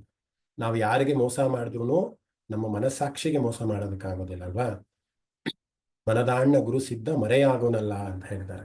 ಹಾಗೆ ನಮ್ಮ ಮನಸ್ಸಾಕ್ಷಿಗೆ ಒಪ್ಪುವ ಹಾಗೆ ಕೆಲಸವನ್ನ ಮಾಡ್ತಾ, ಕರ್ಮಗಳನ್ನು ಮಾಡ್ತಾ ಶರಣಾಗತಿ ಆದ್ರೆ ದೇವರಿಗೆ ಅದಕ್ಕಿಂತ ಮಿಗಿಲಾದದ್ದು ಇನ್ನೇನೂ ಬೇಕಾಗಿಲ್ಲ. ದೊಡ್ಡ ದೊಡ್ಡ ಯಜ್ಞಗಳು, ಯಾಗಗಳು, ತೀರ್ಥಕ್ಷೇತ್ರಗಳು ಯಾವುದು ಬೇಕಲ್ಲ. ಮನೆಯಲ್ಲಿ ಕೂತ್ಕೊಂಡು ನಿಷ್ಕಲ್ಮಶದಿಂದ ಕರ್ಮಗಳನ್ನು ಮಾಡಿ, ನಿಮ್ಮ ಕರ್ತವ್ಯಗಳನ್ನು ಮಾಡಿ ದೇವರಿಗೆ ನಾನು ಹೀಗೆ ಅಪ್ಪ, ನಾನು ಹೀಗಿರೋದೇ ಹೀಗೆ, ನನ್ನ ಸ್ವೀಕಾರ ಮಾಡು ದಯವಿಟ್ಟು ಅಂತ ಬೇಡ್ಕೊಳ್ಳಿ, ಖಂಡಿತ ಅವನು ಸ್ವೀಕಾರವನ್ನು ಮಾಡ್ತಾನೆ. ಅದಕ್ಕೆ ಅವನು ಅವ್ಯಂಗ ಅನ್ನುವಂತಹ ಒಂದು ನಾಮದಲ್ಲಿ ಪ್ರಖ್ಯಾತಿಯಾಗಿದೆ. ಇನ್ನು ಮುಂದಿನ ನಾಮಕ್ಕೆ ಹೋಗೋದಾದ್ರೆ ವೇದಾಂಗ ಅನ್ನುವಂಥದ್ದು ಮುಂದಿನ ನಾಮ. ಸಾಮಾನ್ಯವಾಗಿ ಈ ಒಂದು ವೇದಾಂಗ ಅನ್ನೋದನ್ನ ನೀವು ಇದರಲ್ಲಿ ಕೇಳಿರ್ತೀರ. ಯಾರಾದರೂ ಸಂಸ್ಕೃತ ಅಧ್ಯಯನವನ್ನು ಮಾಡ್ಬೇಕಂದ್ರೆ 6 ವೇದಾಂಗಗಳಿದಾವೆ ಅಂತ ನೀವು ಕೇಳಿರ್ತೀರ. ಪಠ್ಯಪುಸ್ತಕಗಳಲ್ಲೂ ಕೂಡ ಅದರ ಒಂದು ಪ್ರಚಲಿತವಾಗಿದೆ. ಅದಕ್ಕೆ ಶಿಕ್ಷಾ ಅಂತ ಕರೀತಾರೆ. ಶಿಕ್ಷಾ, ವ್ಯಾಕರಣ, ನಿರುಕ್ತ, ಛಂದಸ್ಸು, ಜ್ಯೋತಿಷ್ಯ, ಕಲ್ಪ ಅನ್ನುವಂಥವು 6 ವೇದಾಂಗಗಳು, ಅಂದರೆ ವೇದದ ಅಂಗಗಳು ಅಂತ. ಈ ಶಿಕ್ಷಾ ಅನ್ನೋದಾದ್ರು ಅದನ್ನ ಸ್ವಲ್ಪ ಒಂದು ಕೊಡ್ತೀನಿ ನಿಮ್ಗೆ, ಒಂದು ಏನೇನು ಒಂದೊಂದು ಏನೇನು ಹೇಳುತ್ತೆ ಅಂತ ಒಂದು ನಿಮಗೆ ಹೇಳಿದಾಗ ಆ ನಾಮವನ್ನು ಅರ್ಥ ಮಾಡ್ಕೊಳ್ಳೋಕೆ ನಿಮಗೆ ತುಂಬಾ ಈಸಿ ಆಗುತ್ತೆ. ಈ ನಾಮವನ್ನ ಕಥೆಯ ಮುಖಾಂತರ ಅರ್ಥ ಮಾಡ್ಕೊಳ್ಳೋದಕ್ಕಿಂತ ಈ ಅಂಗಗಳ ಮುಖಾಂತರ ಅರ್ಥ ಮಾಡ್ಕೊಂಡ್ರೆ ಇನ್ನೂ ತುಂಬಾ ಸೂಕ್ತವಾಗತ್ತೆ ಅನ್ನೋದು ನನ್ನ ಒಂದು ಪರಿಕಲ್ಪನೆ. ಅದಕ್ಕೋಸ್ಕರ ಯಾವ 6 ವೇದಾಂಗಗಳು ಯಾವುವು, ಒಂದೊಂದು ಏನೇನು ಹೇಳುತ್ತೆ ಅನ್ನೋದನ್ನ ಸ್ವಲ್ಪ ನಾನು ಇವತ್ತು ಕಲೆಕ್ಟ್ ಮಾಡ್ಕೊಂಡು ಬಂದಿದ್ದೀನಿ. ಮೊದಲನೆಯ ವೇದಾಂಗ ಬಂದು ಶಿಕ್ಷಾ ಅನ್ನುವಂಥದ್ದು. ಶಿಕ್ಷಾ ಅಂತ ಅಂದ್ರೆ ಅದರ ಅರ್ಥ ಧ್ವನಿಶಾಸ್ತ್ರ ಅಂತಾನೂ ಕೂಡ ಕರೀತಾರೆ. ಅಂದ್ರೆ ಯಾವ ರೀತಿ ಉಚ್ಚಾರಣೆ ಮಾಡಬೇಕು. ಈ ನಾನು ಭಗವದ್ಗೀತೆಯ ಒಂದು ಪಾರಾಯಣ ಮಾಡಿದಾಗಲೂ ಹೇಳಿದೆ, ವಿಸರ್ಗದ ನಂತರ ಸಾ ಶಾ ಬಂದಾಗ ಸಾವನ್ನ ಸ್ಟ್ರೆಸ್ ಮಾಡಿ ಹೇಳಬೇಕು. ವಿಸರ್ಗದ ನಂತರ ಪಾ ಬಂದಾಗ ಫಕಾರವನ್ನ ಹೇಳಬೇಕು. ವಿಸರ್ಗದ ನಂತರ ಕ್ಷ ಬಂದಾಗ ಪೂರ್ತಿಯಾಗಿ ವಿಸರ್ಗವನ್ನ ಹೇಳಬೇಕು. ಇವೆಲ್ಲವೂ ಕೂಡ ಉಚ್ಚಾರಣೆಯನ್ನ ಹೇಗೆ ಮಾಡಬೇಕು ಅಂತ. ಅಲ್ಲಿ ಶಬ್ದದಲ್ಲಿ ಅಥವಾ ಬರಹದಲ್ಲಿ ಬರೆಯೋದು ಬೇರೆ ತರ ಆದರೂ ಕೂಡ ನಮ್ಮ ಬಾಯಿಂದ ಬರಬೇಕಂದ್ರೆ ಆ ಸ್ವರಗಳು, ಆ ಸಂಧಿಗಳು, ಎಲ್ಲಿ ಅದಕ್ಕೆ ಪಾಸ್ ಕೊಡಬೇಕು, ಎಲ್ಲಿ ನಾವು ಕಂಟಿನ್ಯೂಸ್ ಆಗಿ ಹೇಳಬೇಕು, ಎಲ್ಲವೂ ಕೂಡ ಉಚ್ಚಾರಣೆಯ ನಿಯಮಗಳು. ಅದಕ್ಕೆ ಧ್ವನಿಶಾಸ್ತ್ರ ಅಂತಲೂ ಕೂಡ ಕರೀತಾರೆ. ಅದಕ್ಕೆ ಶಾಸ್ತ್ರೀಯ ಅಥವಾ ಶಿಕ್ಷಾ ಅಂತ ಒಂದು ಅಂಗ, ಅದು ವೇದದ ಒಂದು ಅಂಗ. ಅದಕ್ಕೆ ಸಾಮಾನ್ಯವಾಗಿ ಆ ಧ್ವನಿಶಾಸ್ತ್ರಕ್ಕೆ ನಾವು ಶಿಕ್ಷಾ ಅಂತ ಕರೆಯೋದು. ಇದು ವೇದದ ಒಂದು ಅಂಗ, ಶಿಕ್ಷಾ ಅನ್ನುವಂಥದ್ದು. ಇನ್ನು ಮುಂದಿನದು ಬಂದು ವ್ಯಾಕರಣ ಅನ್ನುವಂಥದ್ದು. ಸಾಮಾನ್ಯವಾಗಿ ಗೊತ್ತಿರುತ್ತೆ ವ್ಯಾಕರಣ ಅಂದ್ರೆ. ಸಂಸ್ಕೃತ ಅಂತ ಎಲ್ಲಾ ಭಾಷೆಯಲ್ಲಿ ವ್ಯಾಕರಣ ಸಾಮಾನ್ಯವಾಗಿ ಇದ್ದೇ ಇರುತ್ತೆ. ಗ್ರಾಮರ್ ಅಂತ ನಾವು ಹೇಳ್ತೀವಲ್ಲ, ಪದಗಳನ್ನ ಜೋಡಿಸಿ ಒಂದು ಅರ್ಥಗರ್ಭಿತವಾದಂತಹ ಒಂದು ವಾಕ್ಯವನ್ನ ಅಥವಾ ಅರ್ಥ ಆಗೋ ತರ ಒಂದು ವಾಕ್ಯವನ್ನ ಎಲ್ಲೆಲ್ಲಿ ಹಾಕಬೇಕೋ, ಪರಿಶುದ್ಧವಾಗಿ ಅದರ ಒಂದು ರಚನೆ ಮಾಡಬೇಕು ಅನ್ನುವಂಥ ನಿಟ್ಟಿನಲ್ಲಿ ಪದಗಳ ಜೋಡಣೆಯನ್ನ ಯಾವ ರೀತಿ ಮಾಡ್ತೀವೋ ಅದಕ್ಕೆ ವ್ಯಾಕರಣ ಅಂತ ಕರೆಯುವಂಥದ್ದು. ಅಂದ್ರೆ ನಮ್ಗೆ ಅರ್ಥ ಆಗ್ಬೇಕು. ನಾವು ಮಾತಾಡ್ತಿರೋದು ನಿಮ್ಗೆ ಈಗ ಅರ್ಥ ಆಗ್ತಿದೆ ಅಂದ್ರೆ ವ್ಯಾಕರಣಬದ್ಧವಾಗಿ ಮಾತಾಡ್ತೀವಿ ಅಂತ ಅಲ್ವಾ. ಯಾವುದು ಭೂತಕಾಲ, ಯಾವ್ದು ಭವಿಷ್ಯತ್ ಕಾಲ, ಯಾವುದು ವರ್ತಮಾನ ಕಾಲ ಅನ್ನೋದಾಗಿರ್ಬೋದು, ಅಥವಾ ಯಾವ್ದು ಅಲ್ಪಪ್ರಾಣ, ಮಹಾಪ್ರಾಣ, ಎಲ್ಲವೂ ಕೂಡ ವ್ಯಾಕರಣದಲ್ಲಿ ಬರುವಂತಹ ಒಂದು. ಅಂದ್ರೆ ವ್ಯಾಕರಣ ಅಂತಂದ್ರೆ ಶಬ್ದಗಳನ್ನ ಪೋಣಿಸುವಂಥದ್ದು, ಪದಗಳನ್ನ ಪೋಣಿಸಿ ವಾಕ್ಯದ ರಚನೆಯನ್ನ ಪರಿಶುದ್ಧವಾಗಿ ಮಾಡೋದಕ್ಕೆ ವ್ಯಾಕರಣ. ಇದು ಕೂಡ ವೇದದ ಒಂದು ಅಂಗ ಅಂತ. ಅಂದ್ರೆ ವೇದದ ಅಂಗಗಳಲ್ಲಿ ಈ ಶಿಕ್ಷಾ ಮತ್ತೆ ವ್ಯಾಕರಣ ಬರುತ್ತೆ. ಇನ್ನ ನಿರುಕ್ತ ಅನ್ನುವಂಥದ್ದು ಕೂಡ ಒಂದು ಅಂಗ. ಅದಕ್ಕೆ ಏನು ಅರ್ಥ ಅಂತಂದ್ರೆ ಈ ಶಬ್ದಾರ್ಥದ ವಿವರಣೆಯನ್ನ ಕೊಡೋದಕ್ಕೆ ನಿರುಕ್ತ ಅಂತ ಹೇಳಿ. ಈ ವೇದಗಳನ್ನ ಬಂದಾಗ ಈ ಅಪರೂಪದ ಶಬ್ದಗಳು ಬರುತ್ತೆ ವೇದಗಳಲ್ಲಿ. ಇದಕ್ಕೆ ನಾವು ಇಂಗ್ಲಿಷ್ನಲ್ಲಿ ಜಾರ್ಗನ್ಸ್ ಅಂತ ಹೇಳ್ತೀವಲ್ಲ, ಯಾವುದೋ ಒಂದು ಅಪರೂಪದ ಶಬ್ದ ಬರುತ್ತೆ, ಆ ಶಬ್ದಕ್ಕೆ ಅರ್ಥ ಗೊತ್ತಿರೋದಿಲ್ಲ. ಆ ಅರ್ಥವನ್ನ ವಿವರವಾಗಿ ಹೇಳೋದಕ್ಕೆ ನಿರುಕ್ತ ಅಂತ ಕರೆಯುವುದು. ಅದರ ಒಂದು ಅಧ್ಯಯನವನ್ನು ಮಾಡಿದ್ರೆ ಶಬ್ದಗಳ ಒಂದು ವಿವರಣೆಯನ್ನು ಕೊಡುವಂಥದ್ದು, ಅದಕ್ಕೆ ನಿರುಕ್ತ ಅಂತ ಕರೆಯುವಂಥದ್ದು. ಅದು ಕೂಡ ವೇದದ ಒಂದು ಅಂಗ ಅನ್ನೋದು. ಇನ್ನು ಮುಂದೆ ಬಂದ್ರೆ ಛಂದಸ್ಸು ಅನ್ನೋದು ಒಂದು ನಾಲ್ಕನೇದು. ಛಂದಸ್ಸು ಅಂತ ಅಂದ್ರೆ ಮೀಟರ್ಸ್ ಅಂತ ನಾವೇನ್ ಹೇಳ್ತೀವಲ್ಲ, ಈಗ ಅನುಷ್ಠುಪ್ ಛಂದಸ್ಸು, ತ್ರಿಷ್ಠುಪ್ ಛಂದಸ್ಸು ಅಂತ ನಾವೇನ್ ಹೇಳ್ತೀವಲ್ಲ, ಒಂದು ಅಕ್ಷರಗಳು ಒಂದು ಪಾದದಲ್ಲಿ ಇಷ್ಟು ಅಕ್ಷರಗಳು ಬರುತ್ತೆ. ಈಗ ಅನುಷ್ಠುಪ್ ಛಂದಸ್ಸಲ್ಲಿ 4 ಪಾದಗಳು ಬರುತ್ತೆ, ಒಂದೊಂದು ಪಾದದಲ್ಲಿ 8 ಅಕ್ಷರಗಳಿರುತ್ತೆ, ಅದು ಅನುಷ್ಠುಪ್ ಛಂದಸ್ಸು. ಇನ್ನು ತ್ರಿಷ್ಠುಪ್ ಛಂದಸ್ಸಲ್ಲಿ 11 ಅಕ್ಷರಗಳು ಬರುತ್ತೆ, ಅದಕ್ಕೂ ಕೂಡ 4 ಪಾದಗಳಿರುತ್ತೆ. ಹೀಗೆ ಒಂದು ಮೀಟರ್ಸ್ ಅಂತ ಇರುತ್ತೆ. ಅಂದ್ರೆ ನಾವು ಉಚ್ಚಾರಣೆ ಮಾಡ್ಬೇಕಂದ್ರೆ ಅಥವಾ ಅದನ್ನ ಹೇಳ್ಬೇಕಂದಾಗೆ ಇಲ್ಲಿ ನಾವು ಪಾಸ್ ಕೊಡಬೇಕು, ಎಷ್ಟು ಅಕ್ಷರಗಳಾದ್ಮೇಲೆ ಅದನ್ನ ನಿಲ್ಲಿಸ್ಬೇಕು ಅನ್ನುವಂತಹ ಒಂದು ರೀತಿನಲ್ಲಿ ಅದಕ್ಕೆ ಚಂದವಾಗಿ ಕಾಣಬೇಕು ಅದಕ್ಕೆ ಛಂದಸ್ಸು ಅಂತ ಹೇಳುವಂಥದ್ದು. ಇನ್ನು ಮುಂದೆ ಬಂದು ಜ್ಯೋತಿಷ್ಯ ಅನ್ನೋದು ಕೂಡ ಒಂದು ವೇದದ ಅಂಗನಾಗಿದೆ. ಅಂದ್ರೆ ಕಾಲಗಣನೆಯನ್ನು ಮಾಡುವಂಥದ್ದು, ನಕ್ಷತ್ರಗಳ ಒಂದು ಚಲನೆ ಯಾವ ರೀತಿ ಇದೆ ಅದನ್ನೆಲ್ಲ ಕೂಡ ಅರ್ಥ ಮಾಡ್ಕೊಳ್ಳುವಂಥದ್ದು, ಅಥವಾ ಯಜ್ಞ, ಹೋಮ, ಪೂಜಾ ಎಲ್ಲ ಯಾವ ಸಮಯದಲ್ಲಿ ಮಾಡಿದ್ರೆ ಬಹಳ ಉತ್ತಮವಾಗಿರುತ್ತೆ, ನಕ್ಷತ್ರ ಯಾವ ಮನೆಯಲ್ಲಿ ಇದ್ದಾಗ ನಮಗೆ ಶ್ರೇಯಸ್ಕರವಾಗುತ್ತೆ, ಇವೆಲ್ಲವನ್ನೂ ಕೂಡ ಜ್ಯೋತಿಷ್ಯ ಶಾಸ್ತ್ರ ಚೆನ್ನಾಗತ್ತೆ. ಇವತ್ತು ನಮಗೆ ಅಮಾವಾಸ್ಯೆ ಅಂತ ಅಂದಾಗ ಅವತ್ತು ನೀವು ನೋಡ್ಬೇಕು, ಖಂಡಿತವಾಗ್ಲೂ ಅವತ್ತು ನಮಗೆ ಚಂದ್ರ ಕಾಣಿಸೋದಿಲ್ಲ. ಯಾಕೆಂದ್ರೆ ಅದು ಜ್ಯೋತಿಷ್ಯ ಶಾಸ್ತ್ರದ ಒಂದು ಕ್ಯಾಲ್ಕುಲೇಷನ್. ಅದು ಕ್ರಮಬದ್ಧವಾಗಿ ಇಷ್ಟನೇ ದಿನಕ್ಕೆ ಇಷ್ಟೇ ನಿಮಿಷಕ್ಕೆ ಸೂರ್ಯಾಸ್ತ ಆಗ್ತಾನೆ ಅಥವಾ ಸೂರ್ಯ ಹುಟ್ಟತಾನೆ ಅದನ್ನ ನಾವು ಇಷ್ಟು ಮಟ್ಟಿಗೆ ಋಷಿಮುನಿಗಳಾಗೆಲ್ಲ ಕ್ಯಾಲ್ಕುಲೇಟ್ ಮಾಡಿ ಹೇಳಿದಾರಲ್ವಾ. ಆ ಒಂದು ಜ್ಯೋತಿಷ್ ಶಾಸ್ತ್ರನೂ ಕೂಡ ವೇದದ ಒಂದು ಅಂಗ ಅಂತ ಬರುತ್ತೆ. ಇನ್ನು 6ನೇದು ಒಂದು ಕಲ್ಪ ಅಂತ. ಕಲ್ಪ ಅಂತ ಅಂದ್ರೆ ಅದು ವಿಧಿಶಾಸ್ತ್ರ ಅಂತಲೂ ಕೂಡ ಹೇಳ್ತಾರೆ. ಯಜ್ಞಗಳು, ಹೋಮಗಳು ಹೇಗ್ ಮಾಡಬೇಕು, ಅದರ ಕ್ರಮ ಏನು, ನಿಷ್ಠೆ ಏನು, ಯಾವ ರೀತಿಯ ಒಂದು ಉಪಚಾರಗಳನ್ನ ಮಾಡಬೇಕು. ಅಂದ್ರೆ ಯಾವುದೊಂದು ಹೋಮ ಅಂತ ನಾವು ಅಂದ್ಕೊಂಡಾಗ ಆ ಹೋಮಕ್ಕೆ ಬೇಕಾದಂತಹ ಶಿಷ್ಟಾಚಾರಗಳು ಯಾವ್ಯಾವ ರೀತಿ ಇರುತ್ತೆ, ಇವೆಲ್ಲವೂ ಕೂಡ ಬರುವಂಥದ್ದು ಕಲ್ಪ ಅನ್ನುವಂತಹ ಒಂದು ವೇದದ ಅಂಗದಲ್ಲಿ. ಯಾಕೆ 6 ವೇದಾಂಗಗಳನ್ನು ನಾನು ಹೇಳ್ತಾ ಇದ್ದೀನಿ ಇವತ್ತು ಅಂತಂದ್ರೆ ಶಿಕ್ಷಾ, ವ್ಯಾಕರಣ, ನಿರುಕ್ತ, ಛಂದಸ್ಸು, ಜ್ಯೋತಿಷ್ಯ ಮತ್ತೆ ಕಲ್ಪ, ಇವು 6 ಕೂಡ 6 ಅಂಗಗಳು, ವೇದದ ಅಂಗಗಳು ಅಂತ. ವಿಷ್ಣುವಿಗೂ ಕೂಡ ನಾವು ಇದೇ ಒಂದು ಹೆಸರಲ್ಲಿ ಕರಿತೀವಿ, ವೇದಾಂಗ ಅಂತ. ವೇದಾಂಗ ಅಂತ ಅಂದ್ರೆ the one to whom the Vedas are the limbs. ವೇದಗಳೇ ಅವನ ಅಂಗಗಳಾಗಿವೆ ಅಂತ. ನಮಗೆ ಸಾಮಾನ್ಯವಾಗಿ ನಮ್ಮ ಅಂಗಗಳೇನು, ಕೈ, ಕಾಲು, ಮೂಗು, ಇವೆಲ್ಲ ನಮ್ಮ ಅಂಗಗಳಾದ್ರೆ ಪರಮಾತ್ಮನಿಗೆ, ಶ್ರೀಮನ್ ನಾರಾಯಣನಿಗೆ ಈ ವೇದಗಳೇ ಅಂಗಗಳು ಅಂತ. ಏನು ವೇದಗಳು, 4 ವೇದಗಳಿದಾವೆ. ನಾನು ಇನ್ನೂ ತುಂಬಾ ಡಿಸ್ಕ್ರಿಪ್ಟಿವ್ ಆಗಿ ನಿಮ್ಗೆ ಹೇಳೋದೇ ಆದ್ರೆ 4 ವೇದಗಳು ಏನೇನ ಸೂಚಿಸ್ತವೆ, ನಾವು ಧರ್ಮ ನಿಷ್ಠೆಯಿಂದ ನಾವು ಕೆಲಸವನ್ನ ಮಾಡಬೇಕು ಅನ್ನೋದೇ ಆದ್ರೆ ವೇದದಲ್ಲಿ ಅದೆಲ್ಲವೂ ಕೂಡ ಲಿಖಿತ ರೂಪದಲ್ಲಿ ಇದೆ. ಅಂದ್ರೆ ಈ ಋಗ್ವೇದ ಅಂತ ತೊಂದ್ರೆ ಅದು ಒನ್ ಆಫ್ ದ ಓಲ್ಡೆಸ್ಟ್ ವೇದ ಅಂತ ಕರೀತಾರೆ. ಇದರಲ್ಲಿ ಯಾವ ದೇವರನ್ನ ಯಾವ ರೀತಿ ಪೂಜಿಸ್ಬೇಕು, ಯಾವ ಅರ್ಚನೆಗಳಿಂದ ದೇವರನ್ನ ಹೋಲಿಸ್ಕೊಬಹುದು ನಾವು, ಅಥವಾ ಆ ಒಂದು ಆ ರೀತಿ ಹೋಲಿಸ್ಕೊಳ್ಳೋದ್ರಿಂದ ನಮಗೆ ಯಾವ ರೀತಿಯ ಫಲ ಸಿಗ್ತಾ ಹೋಗುತ್ತೆ, ಎಲ್ಲವೂ ಕೂಡ ಛಂದೋಬದ್ಧವಾಗಿ ಶಾಸ್ತ್ರಬದ್ಧವಾಗಿ ಸಂಸ್ಕೃತದಲ್ಲಿ ಮಂತ್ರದ ಮೂಲಕವಾಗಿ ಇರುವಂತಹ ವೇದಕ್ಕೆ ಋಗ್ವೇದ ಅಂತ ಕರೆಯುವಂಥದ್ದು. ಇನ್ನು ಮಂತ್ರಗಳು, ತಂತ್ರಗಳು, ಅಥವಾ ಆ ಒಂದು ಉಚ್ಚಾರಣೆ ಏನಿದೆ, ನಾವೇ ಹೇಳ್ತೀವಲ್ಲ, ಒಂದು ಕಲ್ಲಿನ ಒಂದು ವಿಗ್ರಹಕ್ಕೆ ನಾವು ಶಕ್ತಿಯನ್ನ ಕೊಡ್ಬೇಕಂದ್ರೆ ಆ ಶಕ್ತಿಯ ನಾವು ಮಂತ್ರದಿಂದನೇ ಮಾತ್ರ ಕೊಡಕ್ ಸಾಧ್ಯ ಆಗತ್ತಲ್ವಾ, ಇಲ್ಲಾಂದ್ರೆ ಅದು ಕಲ್ಲೇ ಆಗಿರುತ್ತೆ.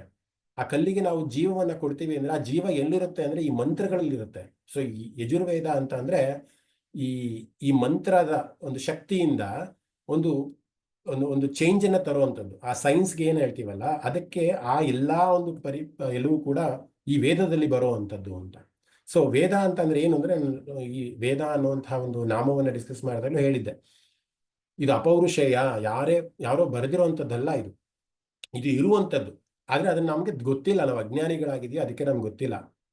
ಅಂದ್ರೆ ಯಾರೊಬ್ರು ಈಗ ವ್ಯಾಸರು ಬರ್ತಿದ್ದಾರೆ, ಇವೆಲ್ಲವೂ ಕೂಡ ಯಾರೊಬ್ರು ಬರೆದು ಹೋಗಿದ್ದಾರೆ, ಅದನ್ನ ಫಾಲೋ ಮಾಡ್ತಾ ಇದ್ದೀವಿ ಅನ್ನುವಂಥದ್ದು. ಆದ್ರೆ ವೇದಗಳು ಅಪೌರುಷೇಯ, ಯಾರು ಬರ್ದಿರೋವಂಥದ್ದಲ್ಲ, ಅದು ಆಲ್ರೆಡಿ ಇರೋವಂಥದ್ದು. ಮರ ಚಿಗುರುತ್ತೆ, ಆ ಚಿಗುರು ಹೂವಾಗತ್ತೆ, ಹೂ ಹಣ್ಣಾಗತ್ತೆ, ಹಣ್ಣು ಬೀಳುತ್ತೆ, ಇದು ವಾಸ್ತವ ನಡೆಯೋದು. ಇದಕ್ಕೆ ವೇದ ಅಂತ ಕರೆಯೋದು. ಅದನ್ನೇ ಸಂಸ್ಕೃತದಲ್ಲಿ ನಾವು ಯಾವ ರೀತಿ ಇರಬೇಕು, ನಮ್ಮ ಒಂದು ಶುಚಿತ್ವ ಯಾವ ರೀತಿ, ಮನಸ್ಸನ್ನ ಯಾವ ರೀತಿ ಇಟ್ಕೊಂಡಿರ್ಬೇಕು, ವಾತಾವರಣ ಯಾವ ರೀತಿ ಇಟ್ಕೊಂಡು, ಸಂಬಂಧಗಳನ್ನ ಯಾವ ರೀತಿ ಇಟ್ಕೊಂಡಿರ್ಬೇಕು, ಎಲ್ಲದನ್ನೂ ಕೂಡ ಹೇಳುವಂಥದ್ದು ವೇದ ಅಂತ. ನಾವು ವೇದ ಅಂದ್ರೆ ಏನೋ ಬೇರೆ ಇದು ಅಂತ ಅನ್ಕೊಂತೀವಿ. ವೇದವನ್ನ ಯಾರು ಸಂಸ್ಕೃತದಲ್ಲಿ ಓದಿ ಅರ್ಥ ಮಾಡ್ಕೊಂತೀರಾ ಅಂಥವರಿಗೆ ನಿಜವಾಗ್ಲೂ ಗೊತ್ತಾಗತ್ತೋ ಯಜುರ್ವೇದ ಅಂದ್ರೆ ಇದು. ಮಂತ್ರಗಳ ಮುಖಾಂತರ, ಆ ಶಬ್ದಗಳ ಮುಖಾಂತರ ಒಂದು ಶಕ್ತಿ ಉತ್ಪನ್ನ ಆಗುತ್ತೆ. ಆ ಶಕ್ತಿಗೆ ಆ ಕಲ್ಲನ್ನ ಆ ಕಲ್ಲಲ್ಲಿ ದೇವರನ್ನ ಬರುವಂತಹ ಅಥವಾ ಪ್ರತಿಷ್ಠಾಪನೆ ಮಾಡುವಂತಹ ಶಕ್ತಿ ಇರುತ್ತೆ, ಅದು ವೇದ ಆಗಿರುತ್ತೆ. ಇನ್ನು ಸಾಮವೇದಕ್ಕೆ ಬಂದ್ರೆ ಅದೆಲ್ಲವೂ ಕೂಡ ಅದು ಗಾಂಧಾರ ವಿಧಿ ಅಂತಲೂ ಕೂಡ ಕರೀತಾರೆ. ಅಂದ್ರೆ ಮ್ಯೂಸಿಕ್, ಮೆಲೋಡಿ, ಮನಸ್ಸನ್ನ ಒಂದು ಶಾಂತಿಯುತವಾಗಿ ಇಟ್ಕೊಳ್ಳುವಂತಹ ಒಂದು ಸ್ಥಿತಿಗೆ ತಗೊಂಡೋಗುವಂಥದ್ದೇ ಸಾಮವೇದ ಅನ್ನೋದು. ಸ್ವರಗಳ ಮುಖಾಂತರ, ಗಾಯನದ ಮುಖಾಂತರ, ಮದ್ದಳ ಲಯದ ಮುಖಾಂತರ, ಅದರ ಕಲಿಕೆನೇ ಸಾಮವೇದ ಅನ್ನುವಂಥದ್ದು. ಇನ್ನು ಅಥರ್ವಣ ವೇದ ಅನ್ನೋದು ಕೂಡ ಅದೇ ಒಂದು ಅರ್ಥವನ್ನ ಕೊಡುತ್ತೆ. ನಾವು ಯಾವ ರೀತಿ ಇರಬೇಕು, ನಮ್ಮ ಪೂಜಾ ವಿಧಾನಗಳು ಯಾವ ರೀತಿ ಇರಬೇಕು, ನಾವು ಬೆಳಗ್ಗೆ ಎದ್ದು ಸೂರ್ಯ ಹುಟ್ಟಾಲಿಂದ ಸೂರ್ಯ ಅಸ್ತಂಗತ ಆಗೋವರೆಗೂ ನಾವು ಯಾವ ರೀತಿಯ ಕೆಲಸಗಳನ್ನ ಮಾಡಬೇಕು ಅಂತ ಹೇಳೋದೇ ವೇದ ಅನ್ನುವಂಥದ್ದು. ಸೊ ಈ ವೇದಾಂಗ ಅಂತ ಏನು ಹೇಳ್ತೀವಲ್ಲ, ಶಿಕ್ಷಾ, ಕಲ್ಪ, ವ್ಯಾಕರಣ, ನಿರುಕ್ತ, ಛಂದ, ಜ್ಯೋತಿಷ್ಯ, ಇವೆಲ್ಲವೂ ಕೂಡ ಭಗವಂತನ ಒಂದು ಅಂಗಗಳಾಗಿವೆ ಅಂತ. ಅದು ಅಂದ್ರೆ ವೇದವನ್ನ ಅಷ್ಟರ ಮಟ್ಟಿಗೆ ಅವನು ತಿಳ್ಕೊಂಡಿದ್ದಾನೆ, ಅಷ್ಟರ ಮಟ್ಟಿಗೆ ಅವನು ತಿಳ್ಕೊಂಡು ನಮ್ಮೆಲ್ಲರನ್ನೂ ಕೂಡ ರಕ್ಷಿಸ್ತಾ ಇದ್ದಾನೆ ಅನ್ನುವಂತಹ ಅರ್ಥದಲ್ಲಿ ಬರುವಂಥದ್ದು ವೇದಾಂತ ಅಥವಾ ವೇದಾಂಗ ಅನ್ನುವಂಥದ್ದು. ಸೊ ಅದಕ್ಕೆ ಅವರು ಶಂಕರರು ಕೂಡ ಅದನ್ನ ಹೇಳ್ತಾರೆ, ವೇದ ಸರ್ವಾಂಗಾನಿ, ಸರ್ವ ಅಂಗಗಳಲ್ಲೂ ಕೂಡ ಅವನನ್ನು ನೋಡ್ತಾ ಎಲ್ಲ ಅಂಗಗಳಲ್ಲೂ ಕೂಡ ವೇದವೇ ತುಂಬಿಕೊಂಡಿದೆ, ಒಳ್ಳೆಯದೇ ತುಂಬಿಕೊಂಡಿದೆ ಅಂತ. ವೇದ ಅಂಗಭೂತಃ ಯಸ್ಯ ಸಹ, ಎಲ್ಲ ಅಂಗಗಳಲ್ಲಿ ಈ ನಿಯಮಗಳು ಏನಿದೆ, ಈ ಒಂದು ಶಿಷ್ಟಾಚಾರ ಏನಿದೆ, ಅದನ್ನೇ ತುಂಬಿಕೊಂಡಿದ್ದಾನೆ. ಅದಕ್ಕೋಸ್ಕರ ಅವನಿಗೆ ವೇದಾಂಗ ಅಂತ ಕರಿತೀವಿ ಅನ್ನುವಂಥದ್ದು. ಶ್ರುತಿ ಸ್ಮೃತಿ ಅಂತಲೂ ಕೂಡ ದೇಹದಲ್ಲಿ ಈ ರಕ್ತದ ಕಣಕಣದಲ್ಲೂ ಮ್ಯೂಸಿಕ್ಕೇ ಇದೆ ಅವನಲ್ಲಿ ಅಂತ ಹೇಳಿ, ಒಬ್ಬ ಸಂಗೀತಗಾರನಿಗೆ ನಾವು ಸಾಮಾನ್ಯವಾಗಿ ಹೇಳ್ತೀವಿ, ಅವನ ರಕ್ತದ ಕಣಕಣದಲ್ಲೂ ಅವನಲ್ಲಿ ಶ್ರುತಿ ಬದ್ಧವಾದ ಲಯಬದ್ಧವಾದಂತಹ ಸಂಗೀತವೇ ತುಂಬಿದೆ ಅಂತ. ಹಾಗೆ ದೇವರಿಗೂ ಕೂಡ ಶ್ರುತಿ ಸ್ಮೃತಿ ಎಲ್ಲ ಅವನ ದೇಹದಲ್ಲಿ ಎಲ್ಲವೂ ಕೂಡ ಇರುವುದೆಲ್ಲ ಒಳಿತೆ ಅಂತ, ವೇದನೆ ಅಂತ.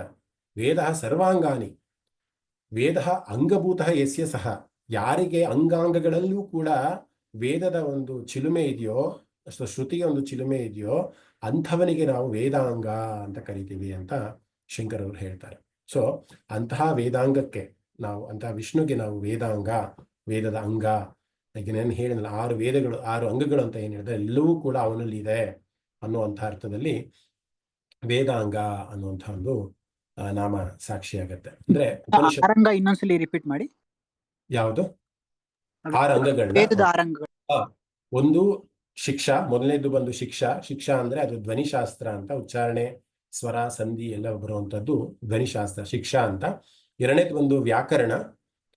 ನಮಗೆ ಗೊತ್ತೆ, ಶಬ್ದಗಳನ್ನ ಪದಗಳನ್ನ ಜೋಡಿಸುವಂಥದ್ದು, ಅರ್ಥಪೂರ್ಣವಾಗಿ ಇನ್ನೊಬ್ಬರಿಗೆ ಅದು ತಿಳ್ಕೊಳ್ಳೋ ನಿಟ್ಟಿನಲ್ಲಿ ಪದಗಳನ್ನ ಜೋಡಿಸೋದಕ್ಕೆ ವ್ಯಾಕರಣ ಅಂತ ಕರೀತಾರೆ.